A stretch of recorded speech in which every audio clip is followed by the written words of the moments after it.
আজকের গল্প আমাদের শুরু হয়েছে সেন্ট জেভিয়ার্স কলেজ ক্যাম্পাসের প্লেগ্রাউন্ডে। খেলাটা বাস্কেটবল নিয়ে। একই শহরের নাম করা দুটো কলেজের মধ্যে লড়াই। যার একদিকে আছে সেন্ট জেভিয়ার্স কলেজ আর বিরোধী পক্ষের কলেজ হলো Presidency college. Already Presidency college জিতের দাঁড়গোড়ায়, তাও শেষ পর্যন্ত নিজেদের টিকিয়ে রাখতে চাইছে সেন্ট জেভিয়ার্স কলেজ। ইউনিয়নের তথা বাস্কেটবল ক্যাপ্টেন আবির রায়চৌধুরী ও তার টিম হাড্ডাহাড্ডি লড়াই চলছে মাঠে আর ভোট গণনা কেন্দ্রগুলোতে হাড্ডাহাড্ডি লড়াইয়ের কারণ হলো আমাদের হিরো আবির রায়চৌধুরীর বাবা আশুতোষ রায়চৌধুরী এ রাজ্যের একজন নাম করা এমএলএ। এবারের বিধানসভার ভোটে তিনি দাঁড়িয়েছেন কলকাতার প্রার্থী হয়ে। আজ তারই ফলাফল ঘোষণার দিন, তাই সকাল থেকে যেমন তিনি চিন্তিত তেমনই উত্তেজিত। তবে এমএলএ মশাইয়ের উত্তেজিত হওয়ার কারণটা আপনারা একটু পরেই জানতে পারবেন। শেষ পর্যন্ত গল্পের সাথে থাকুন। অতএব কিছু মানুষের চোখ যেমন টিভির পর্দায়, আবার কিছু মানুষের চোখ রয়েছে খেলার মাঠে। দীর্ঘ সময়ের হাড্ডাহাড্ডি লড়াইয়ের পর প্রেসিডেন্সি কলেজের basketball captain Ayush Debnath basketball খেলায় জিতে যায়, আর সেন্ট জেভিয়ার্স কলেজের বাস্কেটবল ক্যাপ্টেন এবারেও হেরে যায়।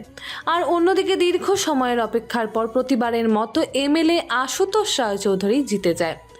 আয়ুষ জিতে যাওয়ার পর আবিরকে উদ্দেশ্য করে বলতে থাকে, কি রে আবির, এবারেও হেরে গেলি। শুধু শুধু তুই আমার সাথে খেলার প্রতিযোগিতা করিস, আর প্রতিবারই আমার কাছে গোহারান হেরে যাস। ভালো লাগে তোর? আমি হলে তো আর কোনোদিনই বাস্কেটবল খেলতামই না, তুই বলে খেলিস। সত্যি বলছি ভাই, তোর লজ্জা এতটুকু করে না? এই বলে আয়ুষ আর তার দলের ছেলেরা খুব হাসাহাসি করতে থাকে। আবির হেরে যাওয়ার জন্য আয়ুষের দল নানা কথা বলে, আবির এবং তার দলের ছেলেদেরকে খ্যাপাতে থাকে। আর তারপর একটা সময় কথা কাটাকাটি হতে হতে আয়ুষ আর আবিরের মধ্যে মারপিট লেগে যায়। সেন্ট জেভিয়ার্স কলেজ ক্যাম্পাসের মধ্যে বাইরের একটা কলেজের ছেলেদের সাথে এমন মারপিট দেখে সবাই খুব অবাক। এরই মাঝে সিয়া এসে হাজির আয়ুষ এবং আবিরের কাছে। তারপর দুজনকে টেনে সরিয়ে দিয়ে বলল, আবির, এইসব কি হচ্ছে? নিজেদের ক্যাম্পাসের মধ্যে দাঁড়িয়ে একটা বাইরের কলেজের ছেলেদের সাথে এমন মারপিট করছো, তাতে তোমার এইটা আইডিয়া নেই যে এতে আমাদের কলেজের কতটা বদনাম হবে? আর কিসের মারপিট? খেলায় হার জিত তো থাকবেই। সিয়ার কথা শুনে আবির আবার রেগে গিয়ে বলে উঠল, তুমি শুধু আমাকেই বলছো, এতে আমার কোথায় দোষ? ওরাই তো আগে থেকে আমাকে আর আমাদের দলের ছেলেকে সেই তখন থেকে আজে বাজে কথা বলছে। কই, তখন তো তুমি কিছু বলছো না। এইসব আমি শুরু করিনি। আবিরের কথা শুনে সিয়া আর কিছুই বলে না। তখন সিয়া আয়ুষকে বলল, আয়ুষ, তোমাদের খেলা শেষ হয়েছে, এবার তোমরা নিজেদের কাজ করবে, যাও। আর যেন আমি এমন না দেখি। এই সব কথা বলে সিয়া ওখান থেকে চলে যায়। সিয়া হলো আবিরের গার্লফ্রেন্ড, প্রেসিডেন্সি কলেজের ছাত্র। আয়ুষ অনেকবার সিয়াকে প্রপোজ করেছে, কিন্তু সিয়া রাজি হয়নি। একদিকে আবির এমএলএর ছেলে, অনেক সুনাম, অন্যদিকে বিরোধী দলের ক্যাপ্টেন তথা আয়ুষের বাবাও অপোজিট পার্টির নাম করা সদস্য। ওনার নাম শঙ্কর দেবনাথ। তবে উনি আবিরের বাবার বিরোধী দলের। আবিরের বাবার অপোজিট পার্টি হয়ে প্রতিবার শঙ্কর দেবনাথ পার্টিতে দাঁড়ান আর হারেন। আয়ুষের কাছে আবির হারলে কি হবে? আবিরের বাবার কাছে আয়ুষের বাবা প্রতিবারের মতোই হেরেছেন, তাও আবার এবারে 5,000 আসনে হেরেছেন। আর এই খবরটা কেউ আবির আর আয়ুষের ঝামেলার মাঝে পাশ থেকে এসে আবিরের কানে কানে বলে যায়। আবির সে কথা জানতে পেরে এবার সেটা নিয়ে আবির আয়ুষকে ব্যঙ্গ করতে থাকে। আর তারপর আবার আরও মারামারি করতে গেলে সিয়া আবার আসে আর বলে, তোমরা কি শুরু করেছো? যাও সবাই নিজের নিজের বাড়ি। সিয়া এসে আবির আর আয়ুষকে বাড়ি চলে যেতে বললে আবির আর আয়ুষ বাড়ি চলে যায়। তারপর আবির নিজের পরাজয়ের জন্য কিছুটা দুঃখ আর বাবার জয়ের জন্য অনেকটাই আনন্দ দুই একসাথে নিয়ে বাড়ি আসে। বাড়ি এসে আবির দেখে অনেক লোকজন এসেছে ওদের বাড়িতে। পার্টির লোক, আত্মীয় স্বজন, মিডিয়ার লোক, যে যার মতো এসে ওর বাবাকে কনগ্র্যাচুলেট করছে, আনন্দ করছে। আর অন্যদিকে আবির নিজের বাবাকে সবার সাথে ব্যস্ত দেখে এই সুযোগে নিজের মুখ নিচু করে লুকিয়ে লুকিয়ে নিজের রুমে চলে যেতে চাইল। কিন্তু আবির তার বাবার চোখে ধুলো দিতে চাইলেও কিছুতেই নিজের ঘর পর্যন্ত যেতে পারল না। আবিরকে লুকিয়ে লুকিয়ে নিজের রুমের দিকে যেতে দেখে আশুতোষ বাবু সোজা নিজের ছেলের সামনে এসে দাঁড়ালো। আর ইতিমধ্যেই আবিরকে এমন অবস্থায় বাড়িতে ঢুকতে দেখে আশুতোষবাবু বেশ কিছুটা গম্ভীর গলায় বলে উঠলেন, এসব কি হয়েছে আবির? বাড়ির বাইরে আবির যত বড়ই মাস্তানি করুক না কেন, আবির তার বাবাকে যথেষ্ট ভয় করে। বাবার প্রশ্নে আবির কিছুই বলতে পারছে না। চুপচাপ দাঁড়িয়ে থাকতে দেখে আশুতোষবাবু এবার একটু চিৎকার করে উঠলেন, আর তাতে আশেপাশে সবাই স্তব্ধ হয়ে দাঁড়িয়ে পড়ে। আবির তখনও কিছু বলছে না দেখে এমএলএ আশুতোষবাবু গম্ভীর মুখে উঠে ঘরে চলে যান আর সবাইকে চলে যেতে বলেন। আশুতোষবাবু চলে যেতেই আবির বাড়ির ভেতরে ঢোকে, আর অমনি নীলিমা দেবী ছেলেকে দেখতে পেয়ে ছুটে আসে আর এসেই কান্না জড়িত কণ্ঠে জিজ্ঞেস করে, তোর চোখ মুখ ফুলে গেল কি করে? ঠোঁট কেটে রক্ত বেরোচ্ছে, কি হয়েছে তোর? আবির তখন তার মায়ের কথার কোনো উত্তর না দিয়ে আশুতোষবাবুর সাথে কথা বলতে যায়। আর আবির তার বাবার ঘরে গিয়ে বাবাকে জড়িয়ে ধরতে গেলে আশুতোষবাবু আবিরকে দূরে সরিয়ে দিয়ে একটা চড় মারে আর বলে ওঠে, এইসব নাটক বন্ধ কর। আজ সারাদিন তুই কোথায় ছিলি? আজ ভোট গণনা হবে, এটা কি তুই জানতিস না? সকাল থেকে আমি চিন্তায় ছিলাম। আমি তো ভেবেছিলাম তুই আমার পাশে থাকবি, কিন্তু না, তুই তোর খেলা নিয়ে মেতেছিলি আর দিন দিন আমার টাকা ধ্বংস করছিস। কোথায় তুই একটু আমার পাশে থাকবি তা না, কোনো দিন তো আমার অফিসে গিয়ে ব্যবসায় কী হয়েছে সেটাও তো একটু খবর রাখতে পারিস। সব দিক কি আর আমি একা হাতে সামলাতে পারি? আশুতোষবাবুর কথাগুলো আবির মাথা নিচু করে শুনছে, মুখে একটি কথাও বলছে না। তাই এবার আশুতোষবাবু খুব রেগে গিয়ে বলে উঠল, যখন তুই তোর মর্জি মতো চলবি, আমার একটা কথাও শুনবি না, তখন আর তোকে এই বাড়িতে থাকতে হবে না। বেরিয়ে যা এই বাড়ি থেকে। বাড়ির বাইরে গিয়ে দেখ সমাজে তোর নিজের কোনো জায়গা আছে কি না। যাদের জন্য তুই 2 হাত তুলে খরচ করিস, তারা তোর পাশে আছে কি না একবার দেখ। এই রকম অনেক অপমান করে আশুতোষবাবু আবিরকে বাড়ি থেকে বেরিয়ে যেতে বলে। আজ উনি সকাল থেকে উত্তেজিত ছিলেন, আর তার হওয়ার কারণ ছিল এটাই। উনি ভেবেছিলেন ওনার আজ এত বড় ফলাফল প্রকাশ হওয়ার দিনে কোথায় ছেলেকে পাশে পাবে তা না, ছেলে খেলে বেড়াচ্ছে আর বাপের টাকা ধ্বংস করছে বসে বসে। আশুতোষবাবু একজন এমএলএ হওয়ার সাথে সাথে একজন বড় ব্যবসাও আছে। আশুতোষবাবু ভেবেছিলেন যে সেই ব্যবসার দায়িত্ব এবার ছেলের হাতে তুলে দিয়ে নিজেকে মানুষের সেবার কাজে নিয়োগ করবেন, কিন্তু তার হলো কই। ওনার স্বপ্নই রয়ে গেল। এবার দেখুক বাইরের দুনিয়ার থেকে 1 টাকা রোজগার করতে গেলে কিভাবে মাথার ঘাম পায়ে ফেলতে হয়। আশুতোষবাবু জানেন যে বাইরের জগৎ কতটা কঠিন। এক সময় উনিও জীবনে অনেক পরিশ্রম করেছিলেন, আর তারপর আজ উনি এই জায়গায়। উনি চাইতেন না ওনার মতো সেই দিনগুলোর পরিস্থিতিতে ওনার ছেলের পড়ুক। খেলাধুলো নিয়ে বেশি মাতামাতি আশুতোষবাবু তেমন পছন্দ করেন না। অযথা টাকা ওড়ানো ওনার পছন্দ নয়। বড় ভালো মানুষ উনি। রাত দিন ভগবানের সেবা আর মানুষের সেবার কথাই চিন্তা করে যান। তাই তো প্রতি বছর মানুষের ভোট ওনার পক্ষেই থাকে। কিন্তু এবার ওনার ধৈর্যের বাঁধ ভেঙে যায়, আর তাই উনি সিদ্ধান্ত নিয়ে ফেলেন ওনার ছেলেকে বাইরের দুনিয়ার কঠিন বাস্তবতা সম্পর্কে একটা চরম শিক্ষা দেবেন, এক প্রকার চরম শাস্তির মাধ্যমেই। তাতে করে কষ্ট তো ওনার এবং ওনার স্ত্রীর হবে বটেই, তবে ওনার ছেলে যেভাবে সব কিছুকে সহজভাবে নিচ্ছে, তাতে করে তার একটা বাস্তব সম্পর্কে সঠিক ধারণা হওয়া যেমন প্রয়োজন, তেমনই প্রয়োজন মানুষকে চেনা। তাই বুকে শত কষ্ট চেপে রেখে আবিরকে বাড়ি থেকে বেরিয়ে যেতে বলেন। আর আবিরও তখন মাথা গরম করে বলে, ঠিক আছে ঠিক আছে, তোমার বাড়িতে আমি থাকবো না, আমি চলে যাচ্ছি। তুমি থাকো তোমার টাকা পয়সা গাড়ি বাড়ি নিয়ে, চললাম আমি। এই বলে আবির বাড়ি থেকে বেরিয়ে যেতে গেলে নীলিমা দেবী আবিরকে আটকায় আর বলে, বাবা আমার এমন করে না। বাবার কথায় রাগ করে বাড়ি থেকে চলে গেলে আমি কাকে নিয়ে থাকি বলতো? আমি তো কিছু করিনি, তাহলে তুই শুধু শুধু আমাকে কেন কষ্ট দিবি? এই সকল কথাগুলো বলতে বলতেই নীলিমা দেবী খুব কাঁদতে থাকে।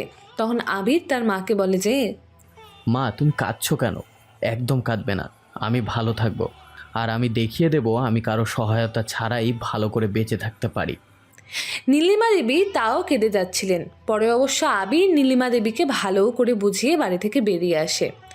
আবির বাড়ি থেকে বেরিয়ে গেলে নীলিমা দেবী খুব কাঁদতে থাকে। নিজের স্বামী আর সন্তানের মাঝে পড়ে তিনি আসলে যে কার দিকে যাবেন সেটাই বুঝতে পারছেন না। এবার আমরা গল্পের হিরোর ব্যাপারে একটু জেনে নেব। আবিরের উচ্চতা 6 ফুটের ওপরে, উজ্জ্বল ফর্সা তার গায়ের রং, যে কোনো রঙের জামাতেই তাকে ভালো মানায়। তার ঠোঁটের উপর সহ গালের চারপাশে খোঁচা খোঁচা শেপদাড়ি, সুন্দর ভ্রুজোড়া, নিচের পাপড়ি ভরা চোখ। সত্যি বলতে পুরো চেহারা জুড়ে রয়েছে তার নিষ্পাপ ছোঁয়ার রেশ। এই পৃথিবীতে এমন কিছু কিছু ছেলে আছে যাদের চেহারার সৌন্দর্য ব্যক্ত করার মতো না, কোনো এক অজানা মুগ্ধতা থাকে তাদের মাঝে। আবিরের মধ্যেও সেই। আবিরের মাথার চুলগুলো স্ট্রেট হয়ে কপালে মেলে আছে। বাড়ি থেকে বেরিয়ে আবির রাস্তা দিয়ে যাচ্ছিল, এমন সময় তার দেখা হয়ে যায় পলাশের সাথে। পলাশ আবিরের স্কুল জীবনের বন্ধু। পলাশের বাবা নেই, তাই সংসারের হাল ধরার জন্য স্কুলের পর আর পড়া হয়ে ওঠেনি। আবিরের মতো বড়লোক বাবা ছেলে নয় সে, কিন্তু মনের দিক থেকে পলাশ অনেক উঁচু মনের একজন মানুষ। আবিরকে এত রাতে রাস্তায় দেখতে পেয়ে জিজ্ঞাসা করে, কি রে, এত রাতে তুই রাস্তায়? সব ঠিক আছে তো? আবির কিছুটা আমতা আমতা করতে থাকে। তা দেখে পলাশ বলে উঠল, আমি হয়তো তোদের মতো বড়লোক বাবা ছেলে নই, তবে তুই আমাকে বিশ্বাস করে বলতে পারিস? পলাশের কথা শুনে আবির বলে উঠল, না, তেমন কিছু না। আগে তুই বল, তুই কেমন আছিস? আর এত রাতে কোথায় গিয়েছিলিস? আবিরের কথায় একটু মুচকি হেসে পলাশ বলে উঠল, আমি আর কোথায় যাব বল, একটা গ্যারেজে কাজ করি। সারাদিন কাজ করার পর এই যে বাড়ি ফিরছিলাম, ঘরে মা আছে, ব্যাস এতটুকুই। আচ্ছা, বাদ দে আমার কথা, তুই আগে বল এত রাতে তুই কি করছিস রাস্তায়? তারপর আবির পলাশকে সবটা বললে পলাশ আবিরের তার সাথে বাড়ি নিয়ে যায়। আবিরের সঙ্গে ছিল তার কিছু টাকা। পলাশের বাড়িতে এসে আবির সিয়াকে ফোন করলো, আর তাতে আবির বলল, সিয়া, আমি বাড়ি থেকে বেরিয়ে এসেছি, এখন একটা বন্ধুর বাড়িতে আছি। কেন, কি হলো? তারপর আবির সব ঘটনা সিয়াকে বলল। সিয়া সবটা শুনে আবিরকে সান্ত্বনা দিয়ে ফোন রেখে দেয়। পরদিন সকালে পলাশের বাড়ি থেকে আবির কলেজে যায়, আর পথে যাওয়ার সময় আবির দেখতে পায় সিয়াকে। সিয়া আয়ুষের বাইকের পেছনে চেপে কলেজ আসছিল। তারপর আয়ুষ সিয়াকে কলেজের গেটের সামনে নামিয়ে দেয়। তারপর আয়ুষ চলে যায়। এরপর সেটা দেখে আবির সিয়ার সাথে কথা বলতে চায়, কিন্তু সিয়া আবিরকে এড়িয়ে চলে যায়। এভাবে 2 দিন কেটে যায়। তারপর আবির বারে বারে সিয়াকে ফোন করে মেসেজ করে, কিন্তু সিয়া কোনোটাই উত্তর দেয় না। তারপর একদিন আবির সিয়াকে কলেজে দেখতে পেয়ে পথ আটকায়, এবং তখন সিয়া আবিরকে এড়িয়ে চলার চেষ্টা করে, কিন্তু আবির সিয়াকে যেতে দেয় না। তখন বেশ অনেকটাই বিরক্ত হয়ে আবির সিয়াকে জিজ্ঞাসা করে, এভাবে আমাকে এড়িয়ে চলার কারণ জিজ্ঞেস করতে পারি? সিয়া কিছু বলছে না, তাই আবির আবার বলে উঠল, এখন বুঝি আর আমাকে ভালো লাগে না, তাই না? আমার পকেট খালি বলে তোমার উপর আর খরচ করতে পারবো না, তাই মনে হয় তোমার এখন আয়ুষকে ভালো লাগছে, তাই তো? আবিরের কথায় এবার সিয়া বলে উঠল, হ্যাঁ তাই, তোমাকে আর এখন আমার ভালো লাগে না। আর ভালো লেগেই বা কী হবে? ভালো লাগলেই তো হবে না, সাথে টাকাটাও তো লাগবে। এখন তোমার কাছে কিচ্ছু নেই, বলতে পারি তুমি এখন ভিখারি। আর একটা ভিখারি ছেলের সাথে আমি ঘুরলে আমার সম্মানহানি হবে। আর এখন তো তোমার নিজেরই কোনো ঠিক নেই, সেখানে আমার খরচ তুমি চালাবে কি করে? সিয়ার এইসব কথা শুনে আবিরের খুব কষ্ট হলো, কিন্তু তাও আবির বলল, প্লিজ সিয়া, তুমি আমার সাথে এমনটা করো না। আমার কাছে এখন কেউ নেই, আর যদি তুমিও চলে যাও তাহলে আমি কী নিয়ে থাকবো? আবিরের কথা সিয়ার মন ছুঁতে পারে না।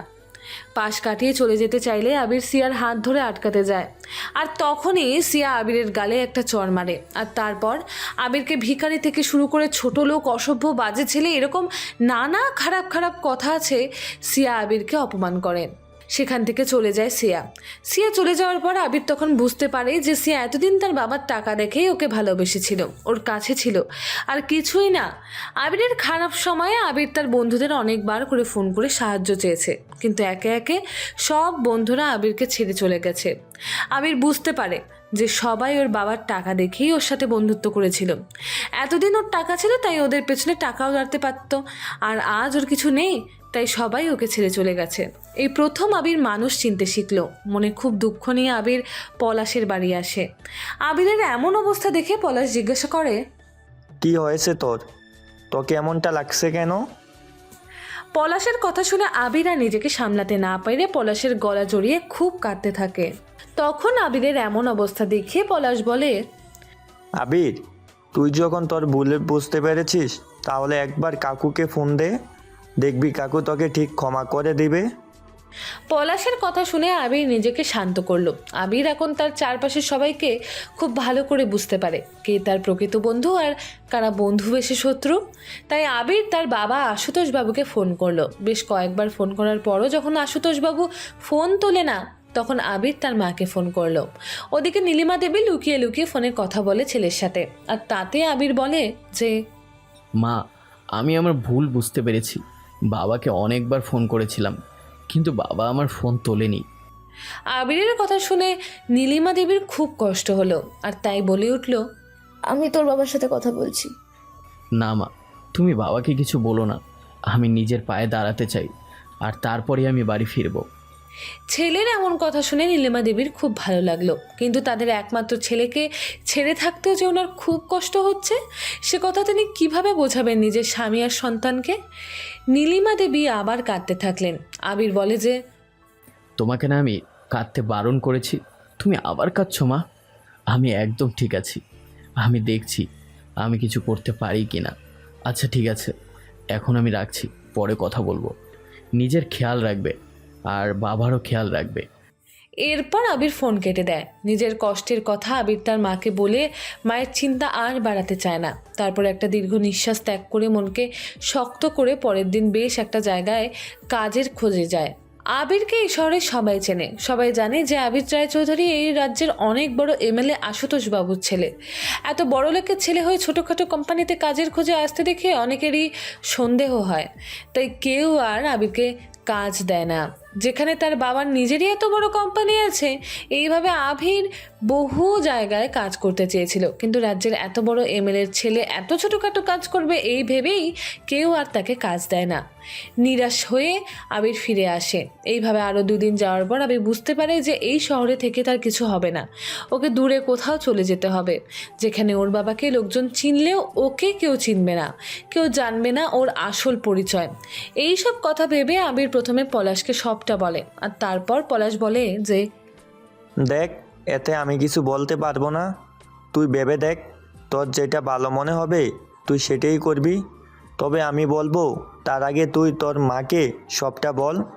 কাকিমা কি বলেন দেখ, তারপর তুই সিদ্ধান্ত নিবি। পলাশের কথা শুনে আবির তার মাকে ফোন করে আর বলে, মা, আমি এই শহর ছেড়ে চলে যাচ্ছি। আবিরের কথা শুনে নীলিমা দেবী তার চোখের জল আর ধরে রাখতে পারলেন না। তিনি খুব চিন্তিত হয়ে বলে উঠলেন, কোথায় যাবি বাবা তুই? এই শহরে সবাই আমাদের চেনা জানা, বাইরের লোকজন কেমন সে তো আমরা কিছুই জানি না। তুই বাড়িতে না থাকলেও আমি এইটুকু তো জানতাম যে তুই ঠিক আছিস, কিন্তু এখন চলে যাবি বলছিস বাইরে। কোথায় যাবি? কার কাছে থাকবি? কিছুই তো জানিস না। কিছু বিপদ আপদ হলেও আমরা কিছুই জানতে পারবো না। যাওয়ার কি খুব দরকার আবির? মা, এখানে থেকে যদি আমি নিজেকে প্রতিষ্ঠিত করতে পারতাম, তাহলে আমি কোনোদিনই এই শহর ছেড়ে যেতাম না। কিন্তু মা, এখানে আমাকে সবাই চেনে, আর তার জন্যই কেউ আমাকে কাজ দিতে চাইছে না। তাহলে আমি কি মুখ নিয়ে বাবার সামনে দাঁড়াবো? তুমি একবার বলো। ছেলের কথা শুনে নীলিমা দেবী কিছুই বলতে পারছেন না। তাই আবির নীলিমা দেবীকে শান্ত করে বলে উঠল, মা, আমি নিজেকে প্রতিষ্ঠিত করে তবেই বাবার সামনে এসে দাঁড়াবো। যে খেলা বাবা পছন্দ করে, যে খেলা আমি হেরেছি বারবার, একদিন সেই খেলায় নিজেকে প্রতিষ্ঠিত করে নিজের সুনাম গোটা দেশে ছড়িয়ে দেব। তবেই আমি বাবার সামনে এসে দাঁড়াবো। আজ যেমন আমাকে সবাই বাবার পরিচয় চেনে, একদিন এমন দিন আসবে যেদিন আমার পরিচয় বাবার পরিচিতি হবে। ছেলের এমন কথা শুনে গর্বে নীলিমা দেবীর বুক ভরে যায়। তারপর আশীর্বাদ করে বলে, জয়ী হয়ে বাড়ি ফিরে আসবি তুই। তোকে নিয়ে আজ আমার খুব গর্ববোধ হচ্ছে। একবার যদি তোর বাবা জানতে পারতো যে তার ছেলে আর সেই আগের আবির নেই, তাহলে আজ খুব খুশি হতো রে। হ্যাঁ মা, আমি নিজেকে প্রতিষ্ঠিত করেই বাবার সামনে এসে দাঁড়াবো। এখন রাখছি, তুমি ভালো থেকো। আমি ভালো থাকবো, কারণ আমাকে যে ভালো থাকতেই হবে। তোর সফলতা অর্জন আমি 2 চোখ মেলে দেখবো তো, আর আমি তোর বাবাকেও ভালো রাখবো। ঠিক আছে, তুই আমাদের নিয়ে ভাবিস না, নিজের খেয়াল রাখবি আর ফোন করবি। মায়ের মন তো সব সময় তার সন্তানের জন্য কাঁদে। এ কথা যদি তুই আর তোর বাবা বুঝতো। আচ্ছা আচ্ছা, আমার মাদার ইন্ডিয়া। আর ইমোশনাল না, অনেক কান্না হয়েছে, এবার আর কান্না না। ঠিক আছে, আমি রাখছি এবার, হ্যাঁ? এরপর আবির ফোন কেটে বুকে অনেকটা সাহস আর নিজেকে কিছু একটা করে দেখানোর তাগিদে পরের দিন সকালে সেই শহর ছেড়ে আবির পাড়ি দিল শিলিগুড়িতে। সেখানে এসে আবির কাজ ও বাড়ি দুইই খুঁজতে শুরু করলো, কিন্তু বাড়ি ভাড়ার জন্য যে পরিমাণ টাকা চেয়েছিল সেই পরিমাণ টাকা আবিরের কাছে ছিল না। তাই সারাদিন কোনো রকমে যেখানে সেখানে ঘুরে ঘুরে কাজ খুঁজলেও রাতের বেলায় কোথায় থাকবে এইসব ভাবতে ভাবতেই আবির দেখতে পেল ফুটপাতে যারা বসে আছে তাদের জন্য কেউ খাবার দিচ্ছে। তাই আর কোনো কিছু না ভেবে আবির সেই ব্যক্তির কাছে গিয়ে খাবার চেয়ে সেই ব্যক্তি প্রথমে কিছুক্ষণ আবিরের দিকে তাকিয়ে থাকলো আর তারপর খাবার দিয়ে দিল। আবিরও খাবার নিয়ে মনের আনন্দে খেতে শুরু করলো। দূর থেকে দাঁড়িয়ে সেই ব্যক্তি আবিরকে লক্ষ্য করছিল। আবিরের পরনের কাপড় দেখে আবিরকে তাদের কিছুতেই ভিখারি মনে হচ্ছিল না। তাহলে কে ছেলেটা? তাই সেই ব্যক্তি মনে মনে বলে উঠল, এখানে আগে কোনোদিন দেখিনি তো, কোথা থেকে এসেছে? তারপর সেই ব্যক্তি আর এত কিছু না ভেবে চলে যায়। তারপর দুদিন ধরে সেই ব্যক্তি আবিরকে দেখতে পায়। তাই এবার অনেকটা কৌতূহলের সাথে সেই ব্যক্তি আবিরকে জিজ্ঞাসা করে, বলছি, তোমাকে একটা কথা বলি। তোমার পোশাক আশাক দেখে তো মনে হয় না তুমি ভিক্ষুক বা পথে পথে থাকতে পারো বলে। আমি তো প্রতিদিন এই পথে সকল ফুটপাতে থাকা মানুষের খাবার দিই, কিন্তু তোমাকে এই 2-3 দিন হলো নতুন দেখছি। তুমি কে? কোথা থেকে এবার এসেছো? এরপর আরও নানা কথা জিজ্ঞাসা করতে থাকে আবিরকে। শেষে আবিরের পরিচয়টা জানতে চায়। এরপর সেই ব্যক্তি কেন জানি না আবিরকে ভালো মানুষ বলেই মনে হয়, কারণ যে ছেলেটা মানুষের সেবা করে যে কখনো খারাপ হতে পারে না, যেমন ওর বাবাও। তাই সেই ব্যক্তিকে দেখে আবিরের নিজের বাবার কথা মনে পড়ে যায় আর তাকে বাবার সমান মনে করে আবির সেই ব্যক্তিকে দাদা বলে ডাকে। সব কথা শেয়ার করে আবির তার সাথে। সব শুনে সেই ব্যক্তির আবিরের উপর মায়া হয় আর তারপর সেই ব্যক্তি নিজের পরিচয় দেয় আর বলে, আমার নাম প্রভাত সেন। জানো, আমারও একটা ভাই ছিল, কিন্তু আজ যদি সে বেঁচে থাকতো তাহলে সে আজ তোমার মতো বয়সে হতো। তবে আজ আর সে বেঁচে নেই, চলে গেছে বহু দূরে আমাকে ছেড়ে। প্রভাত নিজের ভাইয়ের কথা মনে পড়তেই তার চোখ দিয়ে জল গড়িয়ে পড়ল। তা দেখে আবির বলে উঠল, দাদা, আজ থেকে আমি তোমার ভাই। আবিরের মুখে এমন কথা শুনে প্রভাত আবিরকে বুকে জড়িয়ে নিল আর বলল, দাদা বলে যখন দেখেছো তখন এই দাদা তোমার সাহায্য করবে। চলো বাড়ি যাই। এই বলে প্রভাত আবিরকে নিজের ভাইয়ের মতো মনে করে সাহায্য করবে, পাশে থাকবে এই প্রতিশ্রুতি দিয়ে বাড়ি নিয়ে যায়। বাড়িতে এসে আবির যখন কাউকে দেখতে পায় না তখন আবির প্রভাতকে জিজ্ঞাসা করে, বাড়িতে কেউ নাই নাকি? আবিরের কথা শুনে প্রভাত বলে, হ্যাঁ, বাড়িতে কেউ নেই। তার কারণ হলো, ভাই যখন খুব ছোট ছিল তখনই মা বাবা মারা গেছে। তারপর অনেক কষ্ট করে ভাইকে নিজের একা হাতে বড় করেছিল। তারপর একদিন রোড অ্যাক্সিডেন্টে ভাই মারা যায়। তারপর আমার যেন সব কিছুই থেমে গিয়েছিল। এই বাড়িতে নিজেকে বড়ই একা একা মনে হতো। তাই যাকে ভালোবাসতাম তাকেই বিয়ে করে নিয়েছিলাম, কিন্তু সে বিয়ে করতে চায়নি আমাকে। বলতে পারো আমি এক প্রকার জোর করেই তাকে বিয়ে করে নিয়েছিলাম। কিন্তু বিয়ের 1 মাস যেতে না যেতেই তার খুব অসুখ করলো। আমি ভিতরে ভিতরে ভেঙে পড়েছিলাম, কিন্তু তাকে কিছুই বুঝতে দিইনি। আর যেদিন আমি সব বুঝতে পারলাম যে এই কারণেই সে আমাকে বিয়ে করতে চাইছিল না, আর তারপর সে একদিন আমাকে ফাঁকি দিয়ে সারা জীবনের জন্য আমাকে ছেড়ে চলে যায়। আসলে জানতে পেরেছিলাম পরে যে তার ব্লাড ক্যান্সার আছে। তারপর আর বিয়ে করিনি। ওর ভালোবাসার স্মৃতি নিয়েই আমি বাকি জীবনটা কাটিয়ে দিই। আজ 5 বছর হলো সে আমাকে ছেড়ে চলে গেছে। এই সব কথা শুনে আবিরের চোখে জল চলে আসে আর তখন আবির প্রভাতকে জড়িয়ে ধরে বলে, আজ থেকে আমি তোমার পরিবারের একজন, তোমার ভাই। তোমাকে একা করে আমি আর কোনোদিনও যাব না। আবিরের কথা শুনে প্রভাত খুব খুশি হয় আর ভালোবেসে নিজের ছোট ভাইকে জড়িয়ে ধরে। এইভাবেই দিন যেতে থাকে। আবিরের বয়স কম ছিল, তাই প্রভাত ঠিক করে যে আবিরকে কলেজে ভর্তি করবে। সেই মতো প্রভাত আবিরকে শিলিগুড়ির সিটি কলেজে ভর্তি করিয়ে দেয়।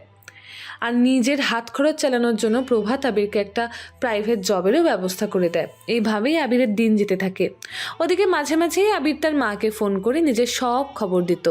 আবির ভালো আছে জেনে নীলিমা দেবী খুব খুশি হতেন, তবে ছেলেকে নিজের থেকে এত দূরে রেখে মনে মনে খুব কষ্ট পেতেন তিনি। কিন্তু ওনার কিছুই করার ছিল না। প্রতিদিন আবির নিজের মতো করেই কলেজ যেত আসতো। আর অন্যদিকে একদিন হঠাৎ আবিরকে দেখে আবিরের প্রেমে পড়ে যায় এক মেয়ে। প্রতিদিন আবিরকে না দেখলে তার রাতে ঠিক করে ঘুমই হতো না, যেন আবিরকে না দেখলে তার দিনই চলতো না। কেমন যেন নিজেকে তার অস্থির অস্থির লাগতো। আবিরকে ভালোবেসে তার এমন অবস্থা হয়েছিল যে আবিরকে কখনো তার স্বপ্নে আবার কখনো তার কল্পনায় ভাবতে শুরু করে। আবিরকে ভালোবেসে তার পাগল পাগল অবস্থা। সে নিজেই নিজেকে আয়নার সামনে দাঁড় করিয়ে আবিরের ছবির দিকে তাকিয়ে নিজেকে বলতে থাকে, যেই মেয়েটার প্রতি কিনা ক্লাসের প্রত্যেকটা ছেলে পাগল, সেই মেয়ে কিনা এই ছেলের প্রতি পাগল। বাহ, ভাবলেও না আমার নিজেকে অবাক লাগে। এইসব কথাগুলো বলে আমাদের গল্পের নায়িকা লজ্জায় তার প্রিয় মুখটা নিজের হাত দিয়ে ঢেকে বসে। মাফ করবেন, এখনও আমি আমাদের গল্পের নায়িকার পরিচয়টাই তো আপনাদের দিইনি। তাহলে আমি সরাসরি চলে যাই আমাদের গল্পের নায়িকার পরিচয় দিতে। খুব বেশি উপচে পড়া ধবধবে ফর্সা না হলেও হলুদ সুন্দরী বলা যায় তাকে, যেন চকচক করছে গায়ের উজ্জ্বলতা। গোলাপির সাথে হালকা বাদামি ঠোঁট, যেন লিপস্টিকের সাথে লিপ লাইন একে ছুঁয়ে দিয়েছে বাদামি রং দিয়ে। কাজল কালো চক্ষুজোড়া যেন তার টেনে দিয়েছে কেউ, আর হাসি যেন সারাক্ষণ লেগেই আছে তার ঠোঁট জোড়ায়। রেশমি ঘন চুলগুলো যেন সারাক্ষণ খেলে বেড়ায় বাতাসের সাথে সাথে, ঠিক যেমন দুষ্টুমি খেলে বাতাসে বেড়ায় তার মাথার কপালের ভাঁজে ভাঁজে। একদম মিষ্টি একটা মেয়ে। কি ভাবছেন, এত সুন্দর করে একজন নারীর বর্ণনা আর কার সম্পর্কেই বা হতে পারে বলুন তো?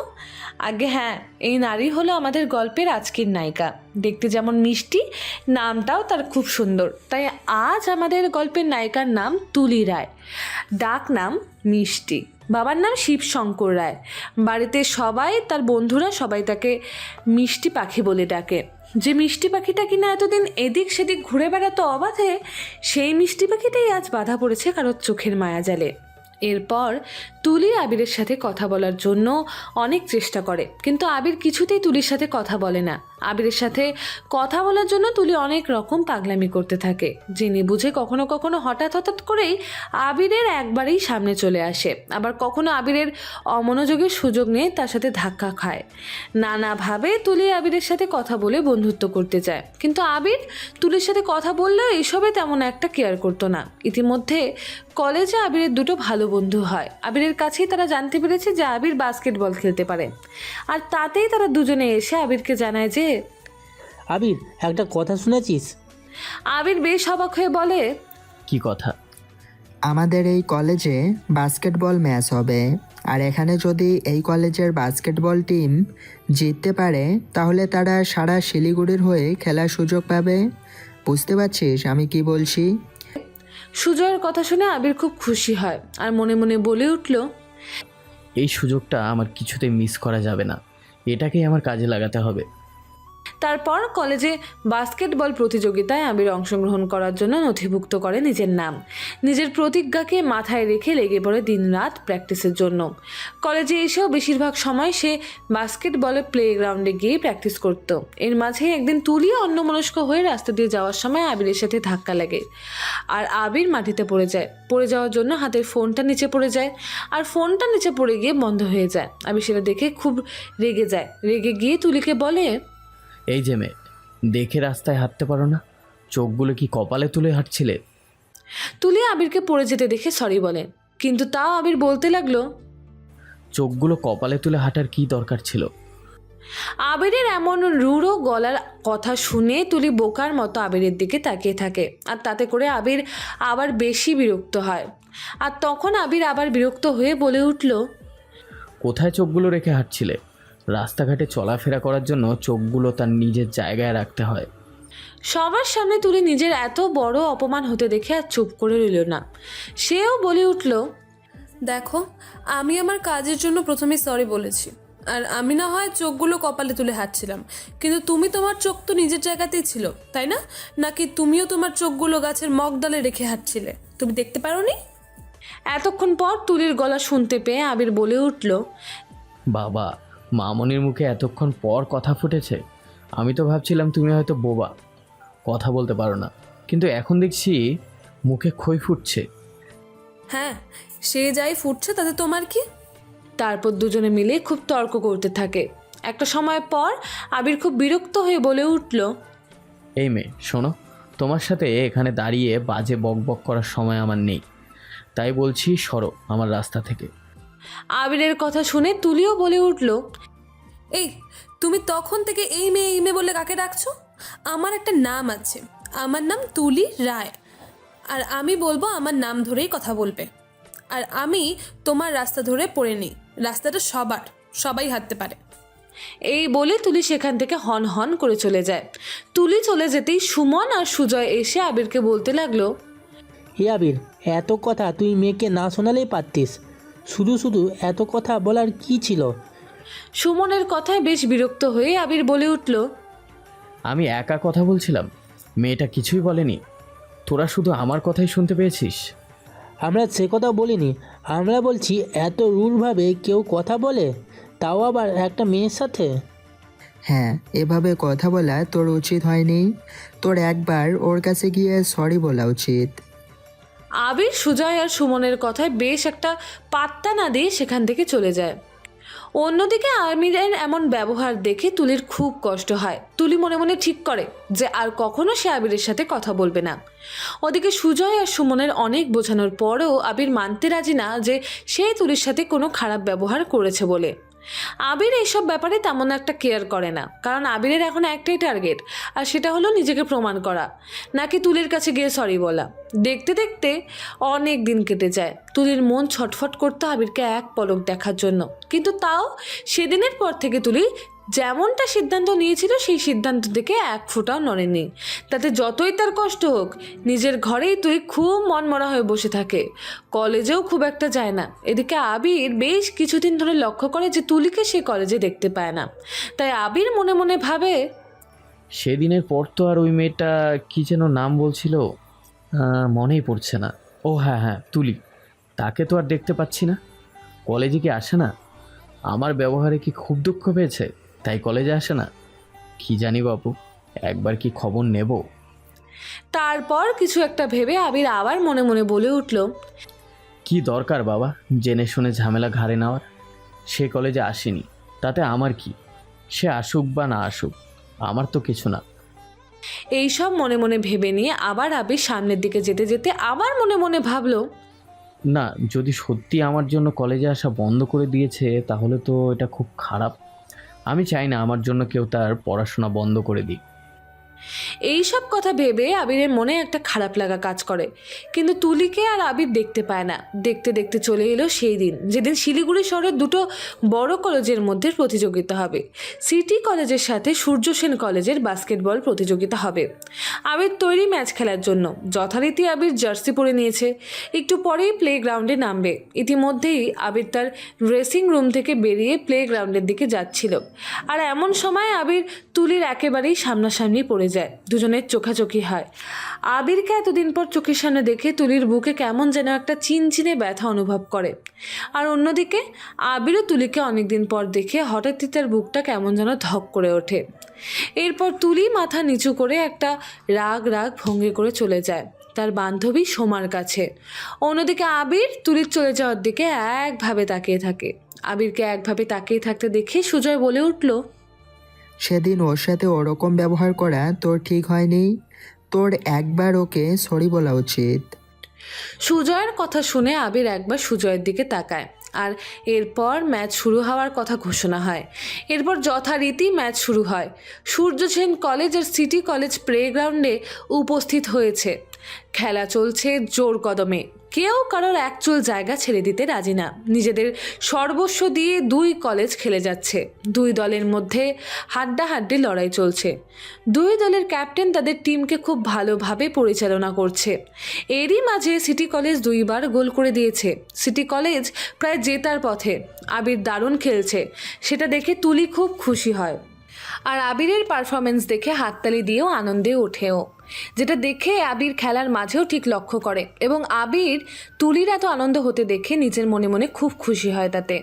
সিটি কলেজ তাদের 1 ইঞ্চি জমিও ছাড়ছে না। সূর্য সেন কলেজকে গোল দেওয়ার সুযোগই দিচ্ছে না সিটি কলেজ। আর তারপর শেষে একটা গোল করে দিয়ে ফাইনালি সিটি কলেজ এতগুলো বছর পর উইনার হলো এবং এর পেছনে আবিরের কৃতিত্ব ও পারফরমেন্স ছিল সবথেকে ভালো ও আকর্ষণীয়। তারপর যথারীতি পুরস্কার দেওয়ার সময় এলো এবং আবিরকে বেস্ট পারফরমেন্সের জন্য ট্রফি ও 50,000 টাকা পুরস্কার দেওয়া হলো। এরপর সবাই আবিরকে অভিনন্দন করতে লাগলো আর তার মাঝে তুলিও আসে আর বলে, অনেক অভিনন্দন তোমাকে। আবিরকে অভিনন্দন জানিয়ে চলে যেতে নিলে আবির তুলিকে আটকায়। তারপর আবির বলে ওঠে, সেদিনের জন্য সরি। আবিরের মুখে সরি কথাটি শুনে তুলি একবার আবিরের দিকে তাকিয়ে দেখল, তারপর আবার চলে যেতে শুরু করলো। আবির আবার তুলির পথ আটকিয়ে বলে উঠল, সেদিন আমার অমন করে কথা বলাটা উচিত হয়নি, তার জন্য অনেকটা সরি। আবিরের কথা শুনে তুলি বলে উঠল, আচ্ছা আচ্ছা ঠিক আছে, এত সরি বলার দরকার নেই, ঠিক আছে। এরপর তুলি আবার চলে যেতে চাইলে আবার আবির বলে উঠল, বলছি শোনো না, তোমার সাথে আমার একটু কথা ছিল। আবিরের মুখে এমন কথা শুনে তুলি বেশ অবাক হলো আর মনে মনে ভাবলো, আমার সাথে আবার তার কি কথা থাকতে পারে। তুলি বেশ কৌতূহলী দৃষ্টিতে আবিরের দিকে তাকিয়ে থাকতে দেখে আবির বলে উঠল, আমি বুঝতে পারছি তুমি আমার কথায় বেশ অবাক হয়েছো, কিন্তু আমি তোমাকে একটা কথা বলতে চাই, আর সেটা হলো যে আমি কি বন্ধু হতে পারি তোমার? আবিরের কথা শুনে তুলির মনে ঠিক যেন লাড্ডু ফোটার মতো অবস্থা হয়েছে। মনে মনে তুলি খুব খুশি হলেও মুখে সেটা প্রকাশ করলো না। শুধু এক টুকরো হাসি ফুটে উঠলো তুলির মুখে। আর তাতেই আবির বুঝতে পারলো যে তার সাথে বন্ধুত্ব করতে তুলির আপত্তি নেই। তাই সহজেই আবির তার হাতটা তুলির দিকে বাড়িয়ে দিল। তুলিও আর কোনো কথা না ভেবে আবিরের হাতে হাত মিলিয়ে বন্ধুত্ব স্থাপন করলো। বন্ধুত্ব হওয়ার পর তারা বেশ অনেকটা সময় একে অপরের সাথে কাটাতো। দুজনেই মিলে অনেক জায়গা ঘুরতেও গেছে। দুজনেই নিজের মনের কথা শেয়ার করত। দুজনের মধ্যে একটা ভালো বন্ধুত্বের সম্পর্ক তৈরি হয়।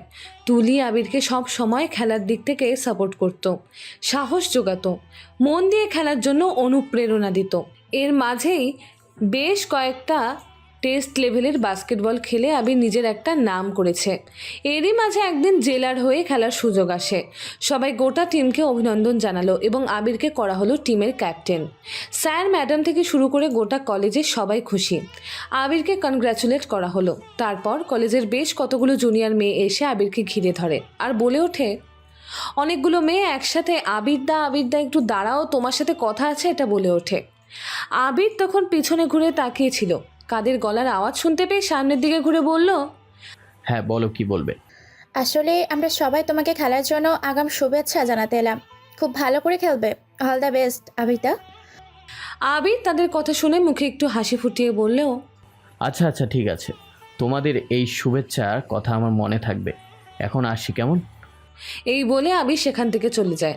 আবির চলে যাওয়ার পর সেই মেয়েরা একসাথে বলে ওঠে, আবিতা কত হ্যান্ডসাম দেখতে, তাই না? কি সুন্দরভাবে সবার সাথে কথা বলে। সত্যি বলছি, আবিরদা আমার ক্রাশ। ঠিক তখন আরেকজন মেয়ে বলে ওঠে, শুধু তোর না, কলেজে অনেক সিনিয়র এবং জুনিয়র মেয়েদের ক্রাশ হলো। দূরে দাঁড়িয়ে থেকে তুলি এইসব কথাগুলো শুনছিল আর মনে মনে খুব রাগে ফুঁসছিল। চোখ মুখ রাগের জন্য লাল হয়ে গিয়েছিল আর বেশ বকবক করতে করতেই ক্যান্টিনের দিকে চলে যায়। তারই কিছুক্ষণ পর আবির তুলির খোঁজ করতে করতে ক্যান্টিনে আসে আর তুলিকে একা এক কোণের চেয়ারে বসে থাকতে দেখে নিজের মনেই বকবক করতে দেখে। আবির তুলির কাছে এসে দাঁড়ায় আর জিজ্ঞাসা করে, তুমি এখানে একা বসে কি করছো? হঠাৎই আবিরকে চোখের সামনে দেখে তুলি আবার রেগে গিয়ে বলল, কেন, কি হয়েছে? হঠাৎ আমাকে এত খোঁজার কি হয়েছে? তুলি বেশ রেগে রেগে কথাগুলো বলার জন্য আবিরের কেমন যেন একটু লাগলো। আবির বুঝতে পারলো যে তুলির কিছু একটা হয়েছে, কিন্তু সেটা কি সেটা বুঝতে পারছে না। তাই আবার শান্ত স্বরে আবির তুলিকে জিজ্ঞাসা করলো, কি হয়েছে তুলি? তুমি এত রাতে আছো কেন? কিছু কি বলেছে আমাকে বলো। আবিরের কথা শুনে তুলি আবিরের মুখের দিকে তাকায় আর বলে, তোমার কাছে এত সময় আছে নাকি? এখন তো অনেক অনেক বন্ধু বান্ধবী, তাদেরই ঠিক করে সময় দিতে পারো না। তার উপর আমি রাগ করেছি কিনা, কেন আমার রাগ হয়েছে সেসব জানার মতো সময় তোমার কাছে আছে বুঝি? আবির বুঝতে পারলো তুলির ঠিক কিছু একটা হয়েছে, কিন্তু সেটা কি এখনো স্পষ্ট বুঝতে পারছে না। তাই সে আবার জিজ্ঞাসা করলো, তুলি, তুমি যদি আমাকে না বলো যে তোমার কী জন্য রাগ হয়েছে, তাহলে আমি বুঝবো কি করে? তুলি এবার তার নাকটা আরও কিছুটা ফুলিয়ে বলে উঠল, তোমাকে কিছুই জানার কিছুই বোঝার দরকার নেই। এখন তো কলেজ, তুমি খুব ফেমাস এখানে, তো কত শত বন্ধু বান্ধবী তোমার। কলেজে অনেক সিনিয়র জুনিয়র মেয়েদের তো তুমি ক্রাশ। তোমার আড়ালে আবডালে কত মেয়ে তোমাকে পছন্দ করে, আবার কি জানি হয়তো ভালোও বাসে। তোমার কি আমার জন্য সময় আছে? তুলির কথা শুনে এবার আবির কিছুটা আন্দাজ করতে পারে যে আসল ঘটনাটা তাহলে কি হতে পারে। তাই সেটা আন্দাজ করেই আবির আবার তুলিকে রাগিয়ে দেওয়ার জন্য বলে, হ্যাঁ, তুমি ঠিক কথাই বলেছ। কি আর করা যাবে, আসলে আমি তো খুবই হ্যান্ডসাম, তার উপরে খেলাধুলায় বেশ একটু নামও আছে, তাই আর কি মেয়েরা এমন করে। তুমি কিছু মনে করো না। আবিরের কথা শুনে তুলি যেন আবার রেগে যেতে লাগলো, তাই রেগে রেগেই বলতে লাগলো, মাথা খারাপ নাকি আমার যে তোমার কথায় আমি রাগ করব? তার উপর তুমি এখন খুব ফেমাস একজন মানুষ, কিছুদিন পর তো তুমি আমাকে আর পাত্তাই দিবে না, হয়তো আমাকে তোমার মনেও থাকবে না, ভুলে যাবে তুলি বলে কোনো একটা মেয়ে আছে। তুলিকে আবার রাগিয়ে দেওয়ার জন্য আবির আবার বলে উঠল। হ্যাঁ, ঠিক বলেছ। আবিরের কথা শুনে তুলি খুব অবাক হয়ে বলে উঠল, সত্যি তুমি আমাকে ভুলে যাবে? না না, তেমনটা নয়, তবে এত এত মেয়ের কাছে ঘোরাফেরা করলে একটু তো ভুলে যেতেই পারি। তাই ভাবছি এবার একটা গার্লফ্রেন্ড করব, তাহলে আর এত মেয়ে আমার আশেপাশে ঘোরাঘুরি করবে না, কি বলো? তুলি আবার রাগ দেখিয়ে বলে, সে আমি কি জানি, তোমার লাইফ, তোমার সিদ্ধান্ত, তুমি যা ইচ্ছে করো, তাতে আমার কি? আচ্ছা, তাহলে আমাকে একটু সাহায্য করবে তুমি? আবিরের কথায় তুলি বেশ অবাক হয় আর বলে, সাহায্য? আমি আবার তোমাকে কি সাহায্য করতে পারি? পারবে পারবে। আচ্ছা, ওইদিকে একটু দেখো তাকিয়ে, ওখানে একটা মেয়ে বসে আছে, দেখবে আমার দিকে তাকিয়ে বসে আছে। তুমি একটু দেখে বলতে পারবে যে ওই মেয়েটা আমার জন্য ঠিক হবে কি না? আবিরের এমন কথা শুনে তুলি আবার কিছুটা রেগে যায় আর রেগে রেগে একবার এই মেয়ের দিকে তাকিয়ে দেখে, আর দেখে সত্যি ওই মেয়েটি আবিরের দিকেই হাঁ করে তাকিয়ে বসে আছে। তা দেখে তুলি আবার কিছুটা রেগে যায় আর তখনই আবার জিজ্ঞাসা করে, কি হলো, দেখলে মেয়েটাকে? কেমন মেয়েটা, আমার জন্য ঠিক হবে? তুলি একবার নাকটা ফুলিয়ে বলে উঠল, তার মানে তুমি জানতে যে ওই মেয়েটা তোমার দিকে তাকিয়ে বসে আছে, আর এসব জেনে তুমি আমার সাথে ফাজলামে শুরু করেছো? আবির বুঝতে পারছে যে তুলি এবার আরও রেগে যাচ্ছে, তাই তুলিকে আবার রাগিয়ে দেওয়ার জন্য বলে উঠল, না না, আমি এমনি বলছি, তবে আমি জানি যে মেয়েটা আমায় পছন্দ করে, তাই একবার তোমাকে দেখিয়ে জিজ্ঞেস করছি যে মেয়েটা তোমার জন্য ঠিক হবে কি না। আমি জানি না। আচ্ছা, তাহলে ওইদিকে আরেকটা মেয়ে বসে আছে, ওকে দেখে একটু বলবে যে এই মেয়েটা কেমন? এবার তুলি খুব রেগে গিয়ে বলে উঠল, আমি জানি না, তোমার যাকে ইচ্ছা তাকেই তুমি তোমার গার্লফ্রেন্ড বানাও, আমাকে একবার জিজ্ঞেস করতে আসবে না, আমি কিছু বলতে পারবো না। এই বলে তুলি হন হন করে সেখান থেকে চলে যায়। আবির ব্যাপারটা বেগতিক দিকে গেছে ভেবে তখনই চেয়ার থেকে উঠে তুলির পিছনে দৌড়ে যেতে লাগলো। তুলি অনেকটাই রেগেছিল, তাই আবিরের আর কোনো কথা না শুনে কলেজ থেকে বেরিয়ে বাড়ি চলে যায়। অন্যদিকে আবির তুলিকে চলে যেতে দেখে মিটি মিটি করে হাসতে থাকে আর তুলির যাওয়ার পানে তাকিয়ে বলে উঠল, বুঝলাম, মহারানীর রাগ হয়েছে, এখন তুমি বাড়ি যাও, পরে তোমার রাগ ভাঙানোর ব্যবস্থা করব। এরপর আবির ও তার দাদার ঘরে চলে আসে। বিছানায় শুয়ে আবির তুলির কথাই ভাবতে থাকে আর হাসতে থাকে। আসলে এমনিতেই কলেজে জেতার পর থেকে কলেজের জুনিয়র মেয়েরা সহ কিছু সিনিয়র মেয়েরাও আবিরের ওপর ক্রাশ খেয়ে বসে আছে, আর এই জন্যই তুলির অবস্থা খুব খারাপ সেটা আবির বুঝতে পারে। তাই মাঝে মাঝে এসব নিয়ে তুলিকে কখনো এই মেয়ে আবার কখনো ওই মেয়ে দেখিয়ে তাদের সাথে প্রেম করবে, ডেটে যাবে এইসব বলে আবির তুলিকে খেপায়, আর তুলিও বোকা মেয়ের মতো খেপে যায়। এইভাবে সময় চলতে থাকে। এদিকে আবির নিজেকে আগামী খেলার জন্য প্রস্তুত করতে থাকে। মাঝে মাঝে আবির আর তুলি দেখাও করে কোথাও না কোথাও গিয়ে। দুজনের প্রতি দুজনের ধীরে ধীরে ভালোবাসা তৈরি হতে থাকে, কিন্তু কেউ কাউকে প্রকাশ না করতে পারলেও বুঝতে ঠিকই পারে। এমনই একদিন তুলি আবিরকে নিয়ে তার বাড়িতে আসে, আর তখন তুলির মা তুলিকে জিজ্ঞাসা করে, এটা কে তুলি? মা, ওর নাম আবির রায়চৌধুরী, আমাদের কলেজে পড়ে, তবে এর একটা আলাদা পরিচয় আছে, আর সেটা হলো যে সে আমাদের কলেজের বাস্কেটবল চ্যাম্পিয়ন। এবার সে জেলায় খেলার সুযোগ পেয়েছে। কি ভালো না মা? তুলির কথা শুনে প্রতিমা দেবী একগাল হেসে উত্তর দেয়, হ্যাঁ, সত্যি গর্বের বিষয় এটা আমাদের জন্য। তুমি বাবা খুব ভালো করে খেলো, মন দিয়ে প্র্যাকটিস করো, কেমন? দেখবে তুমিই জিতবে। প্রতিমা দেবীর কথা শুনে আবির খুব খুশি হলো আর বলল, আপনাদের সকলের আশীর্বাদ থাকলে আমি নিশ্চয়ই জিতব। আর তখনই আবির এগিয়ে গিয়ে প্রতিমা দেবীকে প্রণাম করলো। তা দেখে প্রতিমা দেবী বলে উঠল, তোমাকে 2 হাত ভরে আশীর্বাদ করছি, তুমি অনেক বড় হও, আরও আরও অনেক নাম হোক তোমার। প্রতিমা দেবীর কথা শুনে আবির নিজের মায়ের কথা মনে পড়তেই আবিরের চোখ দিয়ে জল গড়িয়ে পড়ল। প্রতিমা দেবী তা লক্ষ্য করে বলে উঠল, কি হয়েছে বাবা, তোমার চোখে জল? কিছু হয়েছে? না না কাকিমা, আসলে আপনাকে দেখে আমার নিজের মায়ের কথা মনে পড়ে গেল, তাই একটু। ও তাই? তোমার মা বাবা কোথায় থাকে? তোমার সাথে এখানে থাকেন না? আবির প্রতিমা দেবীর কথা শুনে একটু দমে গিয়ে বলে উঠল, বাবা মা বাইরে থাকে, আমি এখানে আমার এক দাদার সাথে থাকি। আচ্ছা, আজ থেকে আমরাই না হয় তোমার পরিবারের মতন হলাম। যখন ইচ্ছে এখানে চলে আসবে। আমাকে তোমার নিজের মায়ের মতনই মনে করো, কেমন? প্রতিমা দেবীর কথা শুনে আবিরের মন ভরে যায়। সবাই আবিরকে খুব ভালোবাসা দেয়। তাই দেখে আবির মনে মনে ভাবে, এরা এত বড় লোক হয়েও তাদের মধ্যে কোনো অহংকার নেই। এরই মধ্যে তুলির বাবা এসে বসার ঘরে হাজির হন। উনি আমাকে দেখে প্রতিমা দেবীর দিকে তাকালেন, আর তখন প্রতিমা দেবী বলে উঠল, কই গো, এদিকে এসো, তোমার সাথে পরিচয় করিয়ে দিই। এ হলো আবির, তুলির কলেজে পড়ে, ভারী মিষ্টি ছেলে। প্রতিমা দেবীর কথা শুনে শিবশঙ্কর রায় বলে উঠল, ও আচ্ছা, তা ভালো খবর। হ্যাঁ গো, আর আবির নাকি আমাদের সিটি কলেজের বাস্কেটবল ক্যাপ্টেন, খুব ভালো খেলে নাকি। এবার সে শিলিগুড়ির হয়ে খেলার সুযোগও পেয়েছে। সব শুনে শিবশঙ্কর বাবু বলে উঠল, তা এ তো খুব ভালো খবর। আবার তুমি মন দিয়ে খেলো, শিলিগুড়ির একটা নাম করতে হবে তো। শিবশঙ্কর বাবুর কথা শুনে আবিরের মন আরও ভরে গেল। এমন সময় তুলি এসে তার বাবার কাছে দাঁড়ায় আর বলে, আমি দেখছি সবাই আমাকে ভুলে যাচ্ছে, আমিও তো এখানেই দাঁড়িয়ে আছি। বাবা, তুমি ঘরে এলে, কিন্তু সবার প্রথমে আমার সাথে কথা বলো। কিন্তু আজ দেখো সবাই আবিরের সাথে কথা বলছে। তুলির কথা শুনে আবির সহ সবাই তুলির দিকে হা করে তাকিয়ে থেকে হেসে উঠল। আর তখন শিবশঙ্কর বাবু বলে উঠল, ও ঠিক কথা তো, এটা ভারী অন্যায় হয়েছে। প্রতিমা, বুঝলে আমাদের মেয়েটার বুঝি রাগ হয়েছে। তারপর শিবশঙ্কর বাবু মায়ের কাছে গিয়ে জড়িয়ে ধরে বলে উঠল, আচ্ছা, আমার ভুল হয়ে গেছে, এই দেখো আমি কান ধরছি, আর কোনোদিন হবে না। শিবশঙ্কর বাবুর কাণ্ড দেখে বাড়ির সবাই খুব হাসতে লাগলো। আর আবির বুঝতে পারলো যে তুলি সকলের খুব আদরের। সকলে তুলির বাড়িতে তুলির বাবা এক ভাই আছে, কিন্তু তাদের 2 ছেলে মেয়ে। মেয়ে বলতে ওই বাড়িতে তুলি একাই। তা তুলিকে সবাই খুব ভালোবাসে ও আদরও করে। সবাই তুলিকে চোখে হারায়, যেটা আবিরের খুব ভালো লাগে। এরপর একদিন আবির আর তুলি এক বন্ধুর বিয়েতে একসাথে যায়। আবির এসে তুলির বাড়িতে অনেকক্ষণ অপেক্ষা করে। শেষে তুলি নিচে নেমে আসে। পরনে ছিল তার শাড়ি, আর যা দেখে আবির নিজের চোখ তুলির দিক থেকে সরাতেই পারছিল না।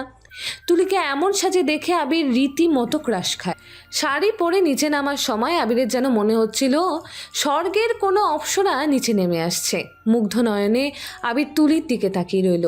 তুলিকে দেখে আবিরের বুকের ভেতরটা কেমন কেমন একটা হতে থাকে, একটা আলাদা অনুভূতি হতে থাকে ওর। মনে মনে বলে উঠল, তোমায় দেখে আজ আমার ইচ্ছে করছে যে যেন আজকেই তোমাকে বলে দিই যে তুলি, আমি তোমায় ভালোবাসি। এই মিষ্টি পাখিটা বাস করবে আমার মনের কুঠিরে। আমি যে তাকে স্থান দিতে চাই আমার মনের মন্দিরে। আবির হা করে তাকিয়ে থাকে তুলির দিকে। আবির তুলির দিকে তাকিয়ে এসব ভাবতে থাকে। আর তখনই তুলির ডাকে আবিরের ধ্যান ভাঙে। আর তখনই আবির নিজের ভাবনার জগৎ থেকে বেরিয়ে এসে নিজেকে স্বাভাবিক করে বলে উঠল, হ্যাঁ, তুমি কিছু বলেছিলে। আবিরের এমন কথা শুনে তুলি অবাক হয়ে উঠল আর বলল, এতক্ষণ তুমি কোথায় ছিলে? আমি সেই কখন থেকে এখানে এসে দাঁড়িয়ে আছি, আর তোমার কোনো পাত্তাই নেই। কোথায় হারিয়ে গেছিলে? তুলির কথা শুনে আবির আবার নিজেকে স্বাভাবিক করে বলল, আমি আবার কোথায় হারিয়ে যাব? আমি তো তোমার জন্য অপেক্ষা করছি। চলো, অনেক দেরি হয়ে গেছে। তারপর আবির আর তুলি বিয়ে বাড়িতে চলে যায়, কিন্তু মাঝে মাঝে তুলি আবিরের দিকে তাকিয়ে দেখলে তুলি বুঝতে পারে যে আবির তার দিকেই কেমন যেন একটু আজবভাবে তাকিয়ে আছে। তুলির বেশ লজ্জাও পাচ্ছে, কিন্তু মুখে তুলি কিছুই বলতে পারছে না। এইভাবেই বিয়ের সময়টা পার করে আবার আবির তুলিকে তার বাড়িতে পৌঁছে দিয়ে যায়। আর মাত্র একদিন খেলার বাকি, তাই আবির একবার তার মাকে ফোন করে বলল, মা, আমার কাল খেলা আছে, তুমি আমাকে আশীর্বাদ করো যেন আমি জিততে পারি। ছেলের কথা শুনে নীলিমা দেবীর চোখ ভরে গেল, আর গলা ধরা অবস্থায় তিনি বলে উঠলেন, আমি তোকে মন ভরে আশীর্বাদ করি, দেখবি তুই জিতবি, তোর স্বপ্ন পূরণ হোক বাবা, অনেক বড় হ, অনেক নাম ডাক হোক তোর। এই বলে আবির তার মায়ের কাছে আশীর্বাদ নিয়ে ফোন কেটে দেয়। অবশেষে সেই দিনটা চলে আসে। আবিরের সব বন্ধুরা, সেই দাদা প্রভাত আর তুলি সবাই এসেছে ম্যাচ দেখতে। আজ খেলা হচ্ছে শিলিগুড়ির সিটি কলেজের সাথে বর্ধমান জেলার রাজ কলেজের। ম্যাচ শুরু হয়েছে বেশ কিছুক্ষণ হলো। দুই দলের মধ্যে হাড্ডাহাড্ডি লড়াই শুরু হয়েছে। কেউ কোনো দলকেই তার একচুল জমি ছেড়ে দিতে নারাজ। প্রথমে শিলিগুড়ির সিটি কলেজ একটা গোল করে দেয়, তারপর বর্ধমান জেলার রাজ কলেজও একটা গোল করে দেয়। এরপর বেশ কিছুক্ষণ আর কোনো দলই কোনো গোল করতে পারে না। তারপর আবিরের দল পরপর দুইবার গোল করে ম্যাচটা জিতে যায়। ম্যাচ শেষে সবাই এসে অনেক অভিনন্দন জানায় গোটা টিম সহ ক্যাপ্টেনকেও। এবারেও আবির খুব ভালো পারফরমেন্স করে ট্রফি পায় ও তাকে 50,000 টাকা পুরস্কার দেওয়া হয়। খেলায় জিতে যাওয়ার পরই আবির তার মাকে ফোন করে আর বলে, মা, তোমার আশীর্বাদ কাজ করেছে, আমি জিতে গেছি। মা, আমি জিতে গেছি, তুমি খুশি হয়েছো? আমি খুব খুশি হয়েছি আবির, খুব খুশি হয়েছি। এইভাবে তুই আগেও ভালো করে খেলে যা, তারপর একদিন তোর বাবাকে চমকে দিবি। কিরে, পারবি না তোর বাবাকে চমকে দিতে? পারবো মা, পারবো। পারতে যে আমাকে হবেই। তোমার আশীর্বাদ থাকলে আমি নিশ্চয়ই জিতবো। আমার আশীর্বাদ তোর সাথে সব সময়ই আছে।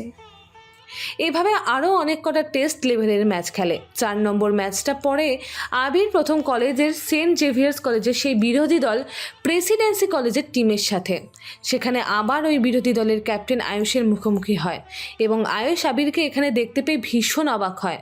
আবির নিজেও ভাবতে পারেনি এর সাথে দেখা হবে, তবে মনে মনে ভাবে, ভালোই হলো, আজ একে বোঝাতে হবে।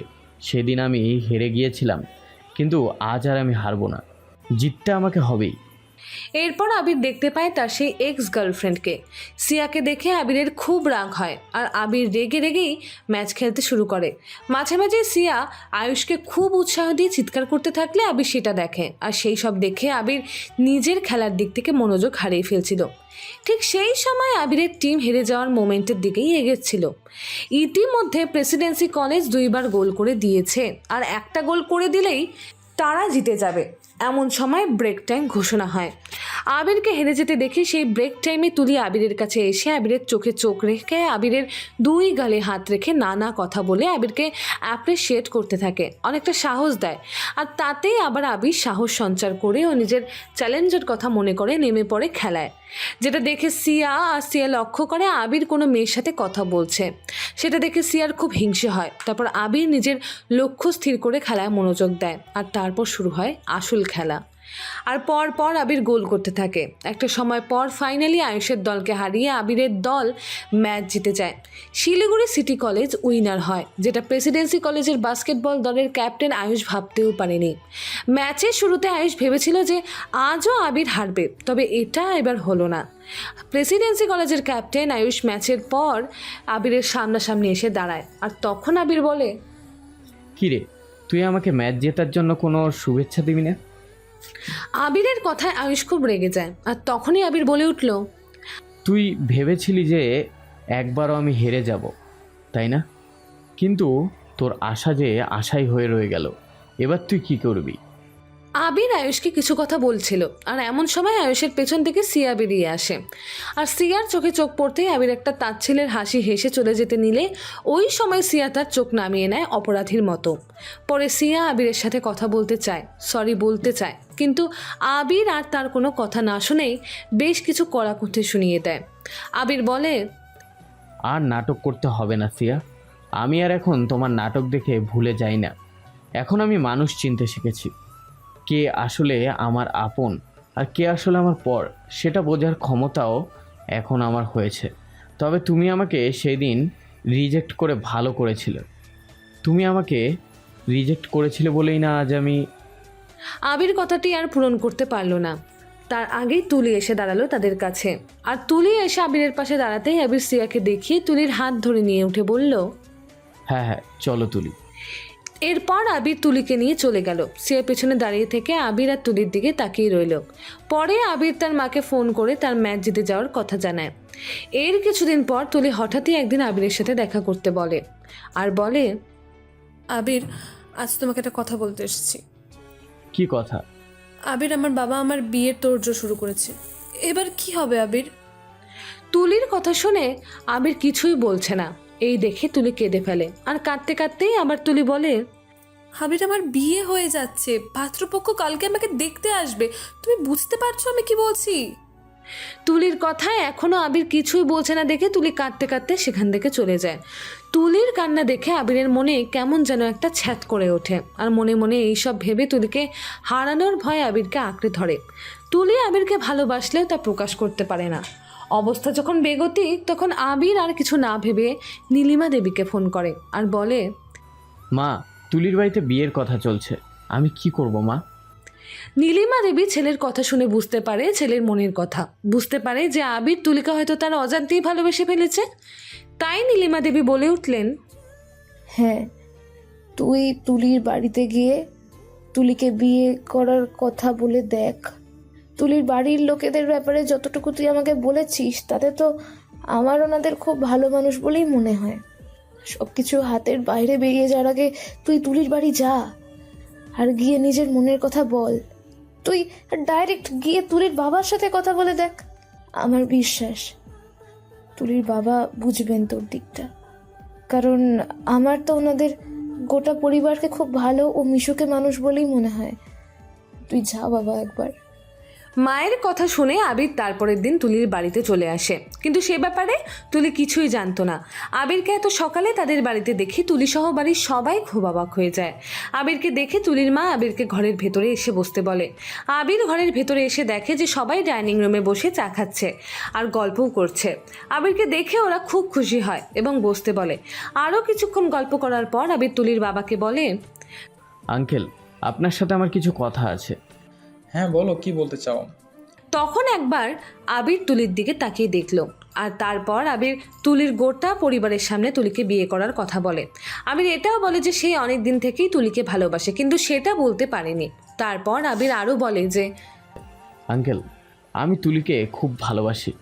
ওকে কোনোদিন কষ্ট পেতে দিইনি। ওর কোনো অযত্ন হতে দিবেন না। সারা জীবন খুব করে আগলে রাখবেন। আপনি আপনার মেয়েকে আমাকে দেবেন।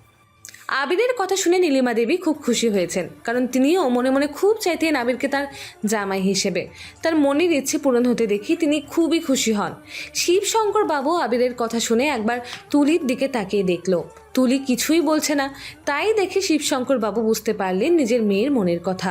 তারপর শিবশঙ্কর বাবু কিছুক্ষণ চুপ করে থেকে নিজের সিদ্ধান্ত জানায় যে, আমি এই বিয়েতে মত দিতে পারি, কিন্তু আমার একটা শর্ত আছে। কি শর্ত? যদি তুমি বিয়ের পর আমার বাড়িতে ঘরজামাই হিসেবে আমার মেয়েকে নিয়ে এই বাড়িতেই থাকতে রাজি থাকো, তাহলে আমার এই বিয়েতে কোনো অসুবিধা নেই। শিবশঙ্কর বাবুর কথা শুনে আবির বলে উঠল, কিন্তু এটা কিভাবে সম্ভব? সে কিভাবে সম্ভব তা তো আমার জানার কথা নয়।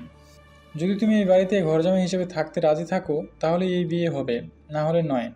আমি আমার সিদ্ধান্ত জানিয়ে দিয়েছি, আর সেই সিদ্ধান্ত থেকে আমি নড়তে চাই না। তুমি সময় নিতে পারো, তারপর তুমি আমাকে জানিও, ঠিক আছে? এই বলে শিবশঙ্কর বাবু নিজের ঘরে চলে যান। ওইদিকে বাবার এরকম অদ্ভুত সিদ্ধান্তে তুলির মন খারাপ হয়ে যায়। রাতে আবির ওর মাকে ফোন করে সবটা জানালে নীলিমা দেবী আবিরকে বলে, তুই রাজি হয়ে যা, কারণ তুলি খুব ভালো মেয়ে আর ওর পরিবারও। হয়তো তুলির বাবা তোর অবস্থার কথা ভেবে এ কথা বলেছে। একমাত্র মেয়ে তো, তাই তিনি নিজের মেয়ের কোনো অযত্ন হতে দিতে চান না। তুই রাজি হয়ে যা, আমি তোকে বলছি। মায়ের কথা শুনে পরের দিনই আবির তুলির বাড়িতে এসে শিবশঙ্কর বাবুকে বলে, আমি আপনার সিদ্ধান্তে রাজি। আবিরের কথা শুনে এরপর বিয়ের ডেট ফাইনাল করা হয়। আবির তার মায়ের সাথে তুলির বাবা মায়ের ফোনে কথা বলায়। তুলির বাড়ির সবাই জানে যে আবিরের বাবা মা বাইরে থাকেন। আবির আসলে এখন সবাইকে কিছুটা জানাতে চায় না তার আসল পরিচয়ের ব্যাপারে, তাই সবটা আবির চেপেই যায়। তারপর যথারীতি বিয়ে হয়ে যায়। তারপর আসে ফুলশয্যা। সেদিন রাতে আবির আর তুলি সকলের অজান্তে বাড়ি থেকে বেরিয়ে সুন্দর একটা মুহূর্ত তারা দুজনে মিলে কাটায়, যার সম্পূর্ণ ব্যবস্থা করেছিল আবির নিজে। নদীর তীরে সুন্দর করে সাজানো হয়েছিল জায়গাটা। বেশ কিছুক্ষণ সেখানে তারা দুজনে কাটিয়ে বাড়ি ফিরে আসে। এইভাবে দিনগুলো কাটতে থাকে তাদের দুজনের। আর এরপর আবির আবার তার খেলা কন্টিনিউ করে। এর মাঝে টুর্নামেন্ট ম্যাচে পাওয়া সব টাকা জমিয়ে আবির আর তার সেই দাদা প্রভাত জমানো টাকা দিয়ে দুজনে মিলে একটা ব্যবসা শুরু করে। আর অন্যদিকে তুলি তার বাবার সাথে তার ব্যবসা সামলাতো। আরেকদিকে আবির আর ওই দাদা মিলে সামলাতো ওদের ব্যবসা। আবির তার খেলায় এতটাই ব্যস্ত হয়ে যেত যে মাঝে মাঝেই তুলির খুব অভিমান হতো। এমনকি একদিন তো তুলি আবিরকে বলে যে, তোমার কাছে তো আমার জন্য একটু সময়ও নেই, মনে হয় তুমি আর আমাকে তেমন ভালোবাসো না। তুলির কথা শুনে আবির একটু হাসে আর বলে, তাই বুঝি? তাহলে তো এটা আমার জন্য অন্যায় হয়েছে। তারপর আবির তুলির কাছে গিয়ে তুলিকে একটু বোঝাতে যাবে, এমন সময় তুলি বলে বসে, তুমি আর এখন সেভাবে ভালোবাসো না, নিশ্চয়ই কোনো সুন্দরী মেয়ের প্রেমে পড়েছো। যদিও তুলি কথাটা একটু ইয়ার্কির ছলে বলেছে, কিন্তু কথাটি শুনে আবিরের খুব খারাপ লাগে আর একটু রেগেই বলে উঠল, কি বললে তুমি? ঠিকই তো বলেছি, নিশ্চয়ই কোনো সুন্দরী মেয়ের প্রেমে পড়েছো তুমি।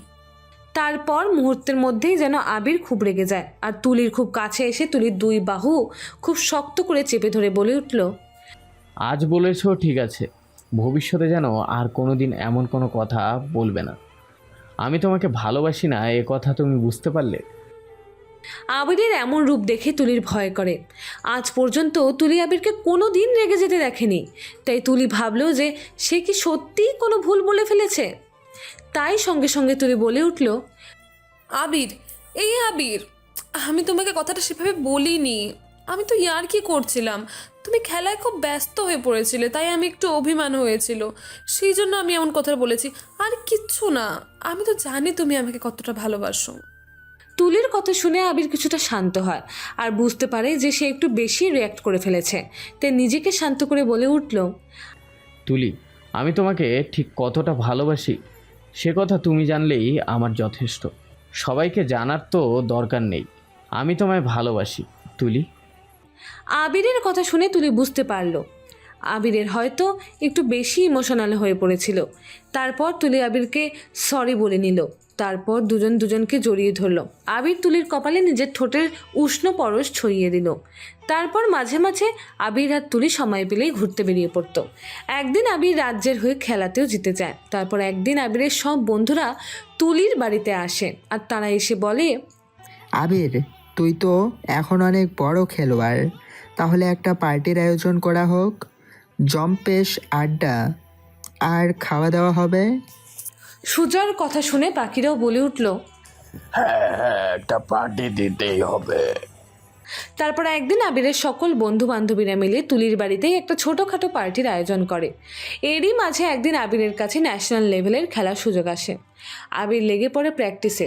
প্রভাত বলে, তুই প্র্যাকটিসে মন দে, ব্যবসার দিকটা আমি দেখব, কোনো সমস্যা হলে জানাবো। প্রভাতের কথা শুনে আবির চিন্তামুক্ত হলো আর বলল, তুমি আমাকে চিন্তামুক্ত করলে, এবার আমি মনোযোগ দিয়ে প্র্যাকটিস করতে পারবো। এরপর আবির খেলায় মন দেয়। তুলি ও তার গোটা পরিবার আবিরকে অ্যাপ্রিসিয়েট করে, সাহস দেয়। আবিরের মাও ফোন করে আবিরকে সাহস দিতে থাকে আর বলে, দেখবি তুই একদিন আরও বড় হবি, আরও অনেক নাম হবে। একদিন দেশ ছাড়িয়ে দেশের বাইরেও তোকে মানুষজন এক নামে চিনবে। মায়ের কথা শুনে আবির বলে উঠল, আমি তো সেই দিনটার অপেক্ষায় আছি। ওখানে যদি আমি জিততে পারি তাহলে আমি বাবার সামনে গিয়ে দাঁড়াবো। সত্যি বলছি তুই? হ্যাঁ মা, একদম। আবিরের কথায় নীলিমা দেবী খুব খুশি হলেন। তারপর ফোন কেটে দেয়। আবির মনোযোগ দিয়ে প্র্যাকটিস করতে থাকে। এরই মাঝে তুলি একদিন রান্না করতে করতে কাজ করতে করতে বমি করতে থাকে। মাথা ঝিমায়, অসুস্থ বোধ করে জ্ঞান হারিয়ে ফেলে। তুলিকে পড়ে যেতে দেখে প্রতিমা দেবী আগে শিবশঙ্কর বাবুকে ফোন করে সবটা জানায়, আর তারপর শিবশঙ্কর বাবু আবিরকে ফোন করে তাড়াতাড়ি করে বাড়ি চলে আসতে বলে। অনেকক্ষণ ধরে তুলির মুখে চোখে জল দিয়েও যখন তুলির জ্ঞান ফিরল না, তখন শিবশঙ্কর বাবু আর দেরি না করে তুলিকে নিয়ে ডাক্তারের কাছে নিয়ে গেল। আবির তখন খেলার জন্য প্র্যাকটিস করছিল, তাই আবির বাইরে ছিল। তুলিকে হাসপাতালে নিয়ে গেলে ডাক্তার জানায় তুলি প্রেগনেন্ট। ডাক্তারের কথা শুনে সবাই খুব খুশি হয়। আবির তুলির অজ্ঞান হওয়ার কথা শুনে সে তার প্র্যাকটিস ছেড়ে প্রায় এক দৌড়ে চলে আসে হাসপাতালে। আর হাসপাতালে এসে তুলির মা হওয়ার কথা শুনে আবিরের খুব আনন্দ হলো। আর সঙ্গে সঙ্গে আবির তার মাকে ফোনটা করে বলে, মা আমি আজ খুব খুশি। ছেলেকে এত খুশি হতে দেখে নীলিমা দেবীও খুশি হলো। তাই নীলিমা দেবী আবিরের কাছে জানতে চায় তার এতটা খুশি হওয়ার কারণ কি। মায়ের কথা শুনে আবির বলে উঠল, মা আমি বাবা হতে চলেছি, আর তুমি ঠাকুমা। আবিরের কথাটা শুনে নীলিমা দেবীর চোখে জল চলে আসে, গলা থেকে কথাই বের হচ্ছে না। তাই নীলিমা দেবী তার ফোনটা লাউড স্পিকারে দিয়ে দেয়। নীলিমা দেবীর পাশে বসেছিল আশুতোষ বাবু। আবিরের কথা ওর বাবা শুনতে পায়। আশুতোষ বাবু বাইরে থেকে বুঝতে না দিলেও মনে মনে খুব খুশি হলেন। আর তখন নীলিমা দেবী বললেন, এত বড় একটা খুশির খবর, কিন্তু আমি তোদের কাছে যেতে পারি না। এই বাড়িটা এতদিনের ছেলে বৌমা নিয়ে কত সুখের বাড়ি হতো, কত স্বপ্ন ছিল আমার, কিন্তু কিছুই পূরণ হলো না। আমি ঠাকুমা হতে চলেছি, এটা যে কত আনন্দের সেটা তোকে কীভাবে বলে বোঝাই। যে বাড়িটা আজ আনন্দে হয়ে হুল্লোড় করে মেতে থাকতো, কিন্তু সেই বাড়িটাই আজ খা খা করছে। এত বড় বাড়ি, এত সম্পত্তি, কিন্তু কেউ কোথাও নেই। মনে বড় কষ্ট হয় রে বাবা, কিন্তু আমার তাতে কিছুই করার নেই। কথাগুলো বলতে বলতে নীলিমা দেবীর চোখ দিয়ে জল গড়িয়ে পড়েছিল। আশুতোষ বাবুকে শুনিয়ে শুনিয়েই নীলিমা দেবী এসব কথা বলছিলেন। আশুতোষ বাবু সে কথা জানেন, কিন্তু কিছু বলছেন না, কারণ তিনি তো নিজেও ঠাকুরদা হওয়ার কথাটা শুনে মনে মনে খুশি। তিনি তো চান নিজের ছেলে বৌমা নাতি নাতনিদের সাথে নিয়ে থাকতে। মায়ের কষ্টের কথা বুঝতে পেরে আবির বলে উঠল, মা তুমি মন খারাপ করো না, নিজের যোগ্যতা প্রমাণ করে আমি তুলিকে নিয়ে বাড়ি ফিরে আসবো, তো শুধু সেদিনের জন্য একটু অপেক্ষা করো। এই বলে আবির ফোন কেটে দেয়। নীলিমা দেবী চোখে জল নিয়ে একবার আশুতোষ বাবুর দিকে তাকিয়ে রইলেন, কিন্তু মুখে কিছুই বললেন না। এইভাবেই দিন যেতে লাগলো। এরপর চলে আসে সেই দিন। এতগুলো বছরের স্বপ্ন আজ পূরণ হতে চলেছে আবিরের। তবে এই অপেক্ষা যেহেতু আবিরের নিজেকে প্রমাণ করার, তাই কিভাবে সফল হওয়া যাবে সেটাই চেষ্টা করতে থাকে আবির, এবং তাই সে খেলায় মনোনিবেশ করে। তুলিকে বাড়িতেই রেখে এসেছে। আসলে এই অবস্থায় তুলিকে আবির খেলার মাঠে নিয়ে আসতে চায়নি। তুলি অনেক জোর করেছিল, কিন্তু শেষে আবির আর নিজের বাবা শিবশঙ্কর বাবুর কথায় এক প্রকার বাধ্য হয়েই তুলি বাড়িতে থেকে গেছে। তুলিকে নিয়ে প্রতিমা দেবী বাড়িতেই থেকে গেছেন, কিন্তু আবিরকে চিয়ার আপ করতে এসেছে আবিরের সকল বন্ধুরা, সাথে আবিরের দাদা প্রভাত আর আবিরের শ্বশুর মশাই। টিভিতে আবিরের খেলা দেখছে তুলি আর ওর মা। অন্যদিকে আবিরের মা, বাবা, এক্স গার্লফ্রেন্ড সিয়া আর প্রেসিডেন্সি কলেজের আবিরের বিরোধী দলের ক্যাপ্টেন আয়ুষও, আর তার সাথে আবিরের আগের কলেজের সকল বন্ধুরা, যারা আবিরকে বন্ধুত্বের খাতা থেকে একদিন বাতিল করে ছেড়ে গিয়েছিল। এরপর ম্যাচ শুরু হয়। আজ আর কেউ আবিরের শত্রু নয়। আজ সবাই চায় যেন আবির জিতে যায়। আয়ুষও মনে মনে চায় যে যেন আবিরও জিতে। তুলি টিভির পর্দায় চোখ রেখে খুব উত্তেজনার সাথে আবিরের খেলা দেখছে, আর মাঝে মাঝে তার মন খারাপ করছে এই কারণে যে সে আবিরের সাথে খেলার মাঠে উপস্থিত থেকে দেখতে পারছে না। তাই তুলি নিজের পেটে হাত রেখে মনে মনে বলে উঠল, তোর আর আসার সময় হলো না, কিছুদিন পর আসতে পারতিস, তাহলে আমি তোর বাবার খেলা দেখতে যেতে পারতাম। এই সব বলে নিয়ে তুলি আবার নিজের মনে মনেই বলে উঠল, তুই কি রাগ করলি তোর মায়ের ওপর? আচ্ছা ঠিক আছে, আর বলবো না। তুই তাড়াতাড়ি করে বাইরে চলে আয়, তারপর আমি আর তুই দুজনে মিলে পরের বার তোর বাবার খেলা দেখতে যাব, ঠিক আছে তো? অন্যদিকে আবিরের বাবা আশুতোষ বাবুও আজ টিভির পর্দায় চোখ রেখেছেন। তিনিও আজ মন থেকে চান যেন আবির জিতে যায়। নীলিমা দেবী সেই সব দেখে মনে মনে খুব খুশি হন, আর ভগবানকে অনবরত ডাকতে থাকে যেন আবির জিতে যায়, যেন আবির তার কথা রাখতে পারে। আর সিয়াও খুব খুশি, কিন্তু আবিরকে তার থেকে অনেক দূরে চলে গেছে এ কথা ভেবে সিয়া মনে মনে খুব কষ্ট পেতে থাকে, আর ভাবে নিজের ভুলের জন্যই আজ আবির তার থেকে এতটা দূরে চলে গেছে। আজ সকলেই চায় আবিরের টিম জিতে যাক। আবির আর টিমের সবাই খুব ভালো করেই খেলছে, এরপর ম্যাচ ঘোষণা করা হয় যে শেষ 30 সেকেন্ডের মধ্যে যে দল গোল করতে পারবে সেই দলই জিতে যাবে। সবাই মন দিয়ে প্রার্থনা করতে থাকে যেন আবির গোলটা করতে পারে। আবিরকে হাতে বলটা দিয়ে গোল করতে যাবে, তখন আশুতোষ বাবু খুব উত্তেজনায় বলে বসে, হ্যাঁ, একদম বল কাউকে ছাড়বি না, আর কোনো কথা না ভেবে গোল করে দে। নীলিমা দেবী আবিরের বাবাকে এতটা উত্তেজিত দেখে খুব অবাক হয় আর মনে মনে বলে, ছেলের যে খেলাকে তুমি পছন্দ করতে না, আজ ছেলের সেই খেলার জন্যই এতটা উৎসাহিত হয়ে পড়েছ। আবির যদি এটা জানতে পারতো তাহলে হয়তো সেও খুব খুশি হতো। তারপর আবির সবার হাত থেকে বাস্কেটবলটাকে বাঁচিয়ে নিয়ে যখন গোল করতে যাবে সেই মোমেন্টেই খুব কঠিন হয়ে পড়ে আবিরের কাছে, কারণ তখন বিরোধী দলের সবাইকে আবির ঘিরে ফেলেছে। আবির কি করবে বুঝতে পারছে না। তখন আবির চোখ বন্ধ করে অতীতে তার বাবাকে দেওয়ার কথা মনে করতে থাকে। মাঠের চারপাশে তখন একবার আবির তাকিয়ে দেখল, সেখানে অনেক দর্শক আবিরের নাম ধরে চিৎকার করছে। তাদের ভরসা ও বিশ্বাসের কথা একবার আবির মনে করে নিল। আবির একটা জায়গায় হাতে বল নিয়ে দাঁড়িয়ে সব কথাগুলো ভাবছিল, আর ওদিকে টিভির পর্দায় তুলি আর তুলির মায়ের খুব চিন্তা হচ্ছিল, সাথে আবিরের বাবারও। তিনি তো মনে মনে ভাবছিল হয়তো ছেলেটা হেরে যাবে। এ কথা মনে করেই আশুতোষবাবু টিভির কাছ থেকে সরে এলেন আর বলতে লাগলেন, এই ছেলে হেরে যাবে? পারবে না কোনোদিনও সে জিততে। এইভাবে খেলা হয়? মাঠের মাঝখানে এইভাবে দাঁড়িয়ে পড়লে সবাই তো ওকে ঘিরে ফেলবেই। এবার ওখান থেকে বেরোবে কি করে?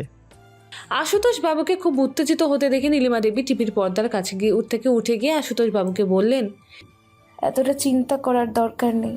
সে তোমার ছেলে, আগে হারলেও এবার আর সে হারবে না। হারতে সে শিখেনি, সে যে তোমায় কথা দিয়েছিল আর সে তার কথা রাখবে। নীলিমা দেবীর কথা শুনে আশুতোষ বাবু আবার শান্ত হয়ে বসে। অন্যদিকে তুলি আবিরকে এক জায়গায় দাঁড়িয়ে থাকতে দেখে বলে উঠল, মা, আবির কি ভাবছে? এক জায়গায় দাঁড়িয়ে ও কি এত দূর এগিয়ে হেরে যাবে? আবির যথেষ্ট বুদ্ধিমান ছেলে, সে জানে কখন কি করতে হবে। তাই বলছি একটু ধৈর্য ধরে থাকো, আবিরের উপর বিশ্বাস রাখো, দেখো সব ঠিক হয়ে যাবে। মায়ের কথা শুনে তুলি আবার শান্ত হয়ে টিভির পর্দায় চোখ রাখলো। ওদিকে আবিরেরকে সবাই মিলে ঘিরে রেখেছে। এমন সময় আবির চোখ বন্ধ করে আর তার চোখের সামনে তার বাবার প্রতিচ্ছবি ভেসে ওঠে। আর তখনই আবির চোখ খুলে বল নিয়ে বাস্কেটের দিকে এগোতে লাগলো আর গিয়ে বাস্কেটে বল রেখে দেয়। আর তারপরেই আবির নিচে বসে পড়ে আর অঝরে কাঁদতে থাকে। এটা কিন্তু আনন্দের কান্না। ওর শ্বশুর মশাই থেকে শুরু করে আবিরের সকল বন্ধুরা, আবিরের ওই দাদা প্রভাত এক লাফে উঠে নাচতে থাকে, আনন্দ করতে থাকে। টিভির পর্দায় আবিরের মা, বাবা, এক্স গার্লফ্রেন্ড সিয়া, বিরোধী দলের ক্যাপ্টেন আয়ুষ সহ আরও অনেকে যারা ওকে বন্ধুত্বের খাতা থেকে বাতিল করে ছেড়ে গিয়েছিল, প্রত্যেকে ভীষণ খুশি হয় আবিরের এই জিতে। সবাই দূর থেকেই অভিনন্দন জানায়। তুলিও খুব খুশি হয়ে নাচতে থাকে। প্রতিমা দেবী তুলিকে এত নাচানাচি করতে মানা করে। মায়ের কথা শুনে তুলি শান্ত হয়ে বসলো। টিভির পর্দায় সবাই দেখতে থাকে যে সবাই আবিরকে তার টিমের লোকজন তাকে কাঁধে তুলে নাচতে থাকে। আবিরও দু হাত তুলে গোটা প্লেগ্রাউন্ডে রাউন্ড দিতে থাকে আনন্দে। তারপর আবিরের শ্বশুরমশাই, আবিরের দাদা প্রভাত আর বন্ধুরা মিলে আবিরের কাছে যায়। সকলে মিলে আবিরকে কনগ্র্যাচুলেট করে, জড়িয়ে ধরে। এরপর পুরস্কার তুলে দেওয়া হয় টিমকে, সবাইকে মেডেল দেওয়া হয়। ভালো পারফরমেন্সের জন্য আবিরকে একটা 4 চাকা গিফট করা হয় এবং 1 লক্ষ টাকাও উপহার দেওয়া হয়। আর সেই টাকা আবির ঠিক করে যে সে দুস্থ মানুষদের সেবার কাজে নিয়োগ করবে। আর তাই আবির সেটা তখনই সবার সামনে অ্যানাউন্সমেন্ট করে জানিয়ে দেয়। আর তারপরই হলো বাবা হওয়ার খবরটাও সে অ্যানাউন্সমেন্ট করে। কথা শুনে সবাই খুব খুশি হলেও ওর এক্স গার্লফ্রেন্ড সিয়ার মনটা খারাপ হয়ে যায় এবং মনে মনে সে নিজের খারাপ কাজের জন্য সরি জানায়। আর তারপর আবির মাঠের মাঝে ভিডিও কল করে তুলিকে। ভিডিও কলে আবির তুলিকে তার মেডেলটা দেখায়। সব দেখে তুলি খুব খুশি হয়। খুশিতে তুলির চোখে জল চলে আসে। আবির তুলিকে কান্না করতে মানা করে। তারপর আবির বাড়ি ফিরে আসে। বাড়িতে ফিরে তাকে মাকে ফোন করে। যদিও নীলিমা টিভিতে সবটাই দেখেছেন, নীলিমা দেবী বলে উঠলেন, আমি দেখেছি আবির, আমি খুব খুশি। তুই যেটা কথা দিয়েছিলি সেটা যে তুই রাখতে পেরেছিস, সেটা দেখেই তো আমার গর্বে বুক ভরে যাচ্ছে। অনেক আশীর্বাদ করি তোকে বাবা, আরও অনেক নাম ডাক হোক তোর। পরদিন সকাল হতেই আবিরের বাবার পরিচিত বন্ধুরা, আত্মীয় স্বজন, মিডিয়ার লোকজন, পার্টির লোকজন সবাই বাড়িতে এসে কনগ্র্যাচুলেট করে ছেলের জন্য। সবাই মিষ্টি নিয়ে আসে বাড়ি বয়ে, সবাই অনেক খুশি। এদিকে এত নামী খেলোয়াড়ের বাবা হয়ে আশুতোষবাবুও খুব গর্ববোধ করে। দুদিন ধরে এসব চলতে থাকে। আবার এদিকে ম্যাচে জেতা দুদিন পর উইনার হওয়ার উপলক্ষে এবং বাবা হওয়ার উপলক্ষে পার্টির আয়োজন করে আবিরের শ্বশুর বাড়িতে। চারিদিকে আলোয় ঝলমল করছে। আবিরের পরনে ছিল ডিপ ব্লু রঙের শার্ট, ওপরে কালো হুডির জ্যাকেট, হাতা কিছুটা ওঠানো, বাম হাতে ওয়াচ, ঠোঁটের ওপর সহ গালের চারপাশে খোঁচা খোঁচা শেপ দাড়ি, চুলগুলো স্ট্রেট হয়ে কপালে মেলে আছে। আর অপরদিকে তুলির পরনে আছে ডিপ ব্লু রঙের শাড়ি, চুলগুলো তার পিঠ পর্যন্ত ঢাকা আছে, মুখে হালকা মেকআপ। ভারী মিষ্টি লাগছে তুলিকে। তুলির হাতে হাত রেখে আবির আর তুলির পার্টির মধ্যে প্রবেশ করলো। তুলিকে দেখে আবির তার চোখ ফেরাতেই পারছে না। সেই পার্টিতে সবাই আসে, বড় বড় শিল্পপতি থেকে শুরু করে সবাই। আর হঠাৎই পার্টি চলাকালীন তারই মাঝে আবিরের বাবা মা প্রবেশ করে এবং পেছন থেকে মিডিয়ার লোকজনও আসে। আবির আর আশুতোষবাবু দুজনের মুখোমুখি হলে আবির কিছু বলতে যাবে, ঠিক তখনই আবিরকে জড়িয়ে ধরে আশুতোষবাবু কেঁদে ফেলে। আর তা দেখে সবাই খুব অবাক। আর আশুতোষবাবু ছেলেকে জড়িয়ে ধরে বলতে লাগলো, পারলে আমাকে ক্ষমা করে দিস, আমি ভুল ছিলাম, তুই ঠিক ছিলি। চল বাবা, বাড়ি ফিরে চল। তোকে ছাড়া বাড়িটা যে বড় খা খা করে, আমি আর কিছু পারছি না। তোর মা তো তোর সাথে কথা বলতো, কিন্তু আমি তো আর তোর সাথে কথা বলতেও পারতাম না। যা হয়েছে সব কিছু ভুলে গিয়ে আমাকে ক্ষমা করে দিয়ে তুই ফিরে চল আবির। আবির অবাক হয়ে তার বাবাকে কথা শোনাতে থাকে।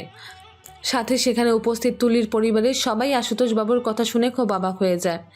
ওনার সবাই ভাবে আবিরের সাথে ওনার কী সম্পর্ক থাকতে পারে। তাই শিবশঙ্কর বাবু নিজের কৌতূহল ধরে রাখতে না পেরে জিজ্ঞাসা করে, বলছিলাম এমএলএ সাহেব, আপনাকে তো সবাই চেনে, কিন্তু আমরা এটা জানি না আবিরের সাথে আপনার সম্পর্কটা কী। কে হন আপনি আবিরের?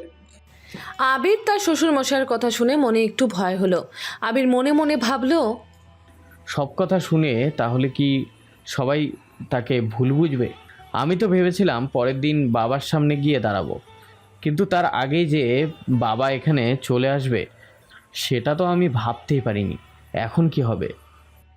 আবির মনে মনে খুব ভয় পেতে থাকে। শিবশঙ্কর বাবু আবিরকে জিজ্ঞেস করে, আশুতোষ বাবুর সাথে তোমার কি সম্পর্ক? শিবশঙ্কর বাবুর কথা শুনে আবির কিছুই বলছে না। মাথা নিচু করে দাঁড়িয়ে থাকতে দেখে আশুতোষবাবু নিজেই বলে উঠলেন, আমি হলাম আবিরের বাবা, আর উনি হলেন আমার স্ত্রী, আর আবিরের মা নীলিমা রায় চৌধুরী। আশুতোষ বাবুর কথা শুনে পার্টিতে উপস্থিত সবাই, এমনকি তুলি সহ ওর বাড়ির সকলে অবাক। এবং এরপর শিবশঙ্কর বাবু আবিরের আসল পরিচয় জানতে চায় আবিরের মুখে। এরপর আবির সব সত্যি কথা বলে দেয়। তখন শিবশঙ্কর বাবু ও তার স্ত্রীর সাথে তুলি সবাই খুব বেশি অবাক হয়ে যায়। আর তখনই শিবশঙ্কর বাবু আবিরকে জিজ্ঞেস করে, আমাদের এত বড় মিথ্যা কথা বলার কারণটা জানতে পারি? কি উদ্দেশ্য ছিল তোমার এর পিছনে? আবির চুপ করে দাঁড়িয়ে থাকে। তখন আশুতোষ বাবু বলে উঠল, সবটাই আমার জন্য হয়েছে, আমি এর জন্য দায়ী। আবিরের কোনো দোষ নেই, যা প্রশ্ন করার আমাকে করতে পারেন।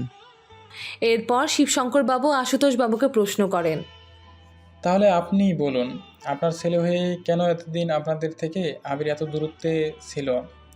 কেন আবির তার পরিচয় গোপন করলো? কেন বলল না যে সে একজন নামকরা এমএলএ এর ছেলে? বলুন, কেন বলল না?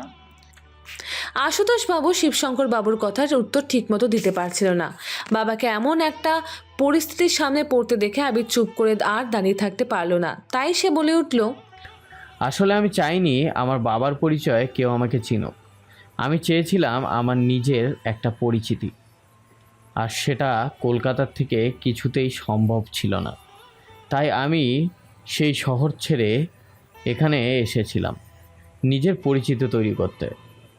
এরপর আবির প্রথম থেকে আজ অবধি কী হয়েছিল সবটা সে মিডিয়া সহ শ্বশুরবাড়ি ও তার বাবা মাকে, যারা যারা উপস্থিত ছিলেন সবাইকে বলল। সবটা শুনে উপস্থিত সকলেরই চোখ জলে ভরে আসলো। এরপর আবির তার বাবাকে বলল, বাবা, তুমি খেলা খুব একটা পছন্দ করতে না, এ কথা আমি খুব ভালো করেই জানতাম, আজও জানি। তবে বাবা, আমি তোমাকে একটা কথা বলতে চাই। এই পৃথিবীতে এমন অনেক ছেলেমেয়ে আছে যারা এই খেলাধুলার মধ্য দিয়ে তাদের নিজেদেরকে একটা পরিচিতি তৈরি করে। বিরাট কোহলি যদি আজ তার বাড়ির লোকের কথায় ডাক্তার হতে বলতো, তাহলে কি বিরাট কোহলি যে পরিমাণ নাম যশ খ্যাতি খেলার মধ্যে দিয়ে হয়েছে সেটা কি তার ডাক্তারি পড়ার মধ্যে দিয়ে হতো? লোকে কি তাকে আর যেভাবে চেনে ঠিক সেভাবেই চিনতো না বাবা। সব শুনে আশুতোষ বাবু কেঁদে উঠলেন আর তিনি বললেন, আমি জানি হয়তো আমি সেদিন তোকে বুঝতে পারিনি। আমি বুঝতে পারিনি যে তুই খেলাধুলা করে নিজের একটা নাম করতে পারবি বলে। আমি চেয়েছিলাম আমি জীবনে যে পরিশ্রম করে এখানে আজ পৌঁছেছি সেই পরিশ্রম, সেই লড়াই যেন তোকে না করতে হয়।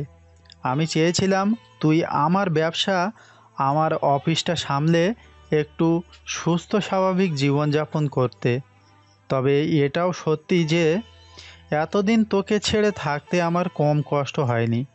তোর মায়ের সাথে তো তুই কথা বলতিস, কিন্তু আমার সাথে তো আর তোর কথা হতো না।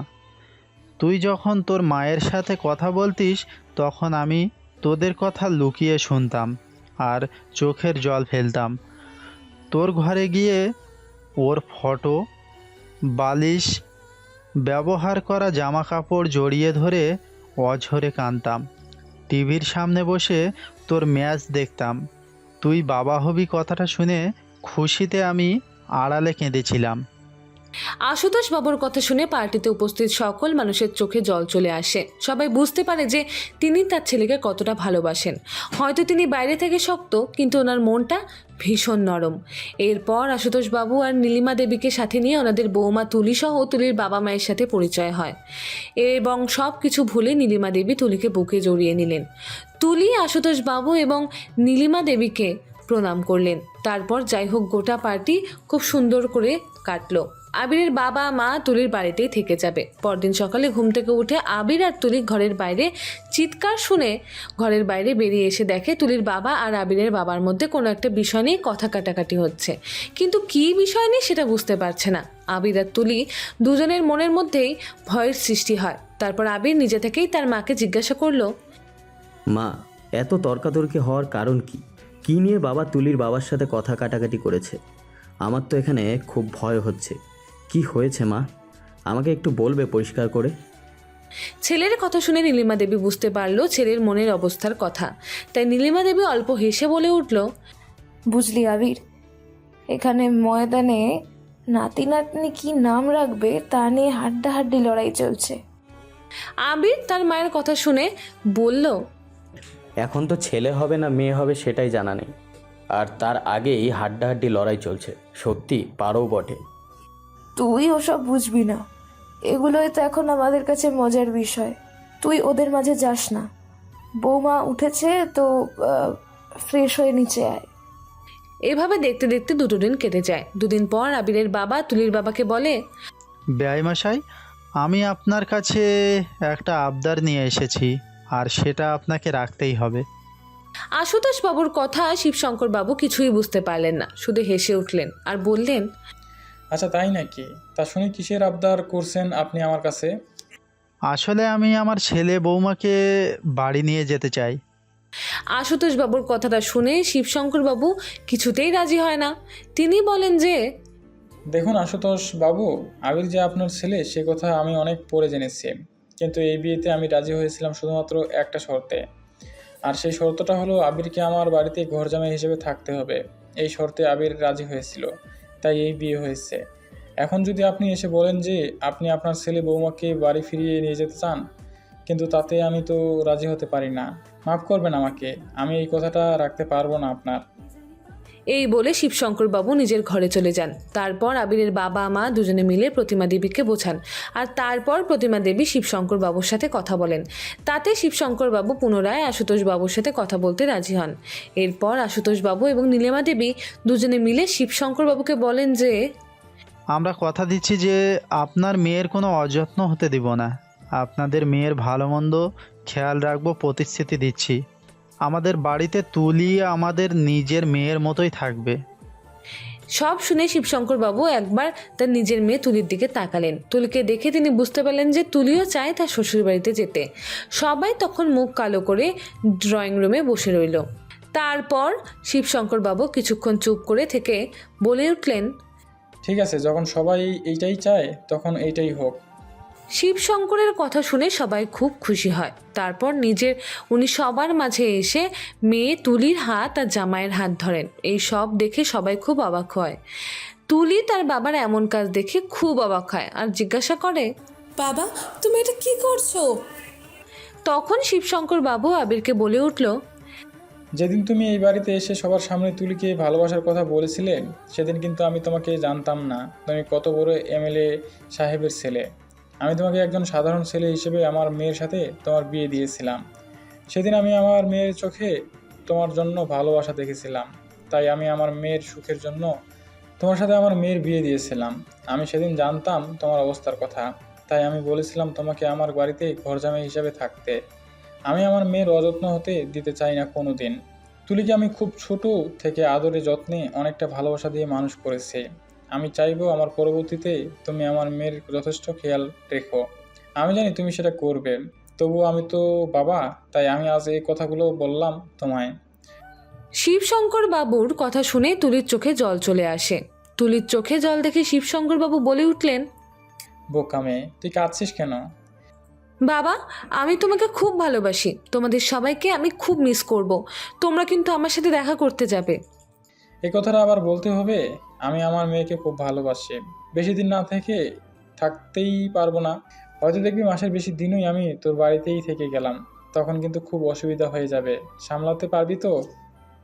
শিবশঙ্কর বাবুর কথা শুনে আশুতোষ বাবু বলে উঠলেন, একদম, আপনাকে তো আসতেই হবে। আর আপনি না এলে নাতি নাতনির নাম নিয়ে আমি ঝগড়া কার সাথে করব?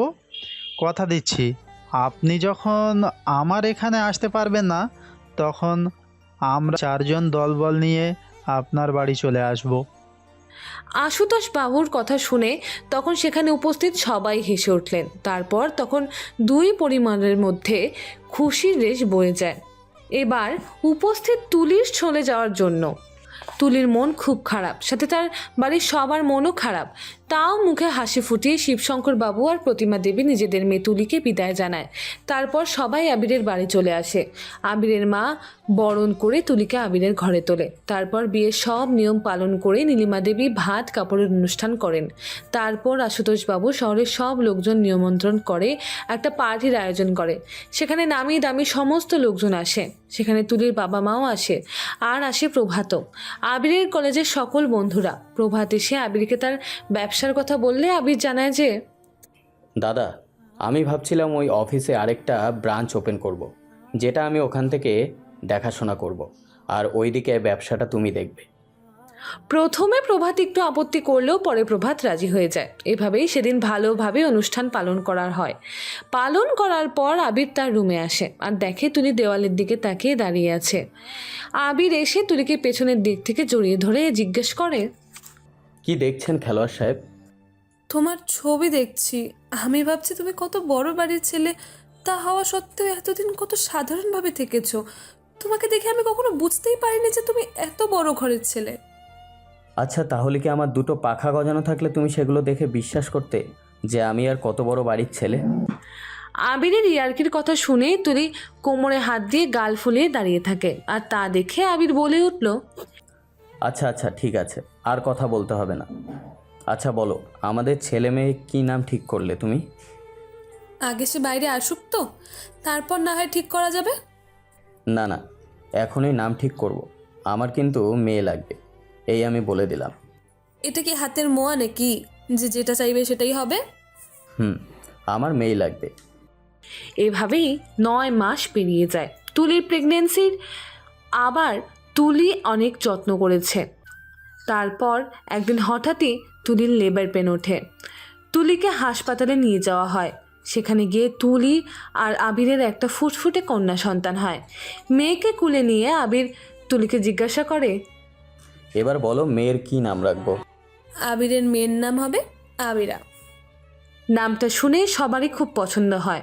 তারপর আবির তুলিকে আর তার মেয়েকে কোলে নিয়ে বাড়িতে আসে। খুব ধুমধাম করে তাদের মেয়ের নামকরণ অনুষ্ঠান হয়। প্রিয় শ্রোতা বন্ধুরা, গল্পটি এখানেই শেষ করা হলো। গল্পটি কেমন হয়েছে তা কমেন্টের মাধ্যমে জানাতে ভুলবেন না, এবং চ্যানেলে নতুন হয়ে থাকলে চ্যানেলটিকে সাবস্ক্রাইব করে পাশে থাকা বেল আইকনে প্রেস করবেন, যাতে করে আমাদের প্রত্যেকটি গল্পের নোটিফিকেশান আপনাদের কাছে সবার প্রথম পৌঁছে যায়। দেখা হচ্ছে পরবর্তী গল্পে, ততক্ষণ ভালো থাকবেন, সুস্থ থাকবেন। ধন্যবাদ।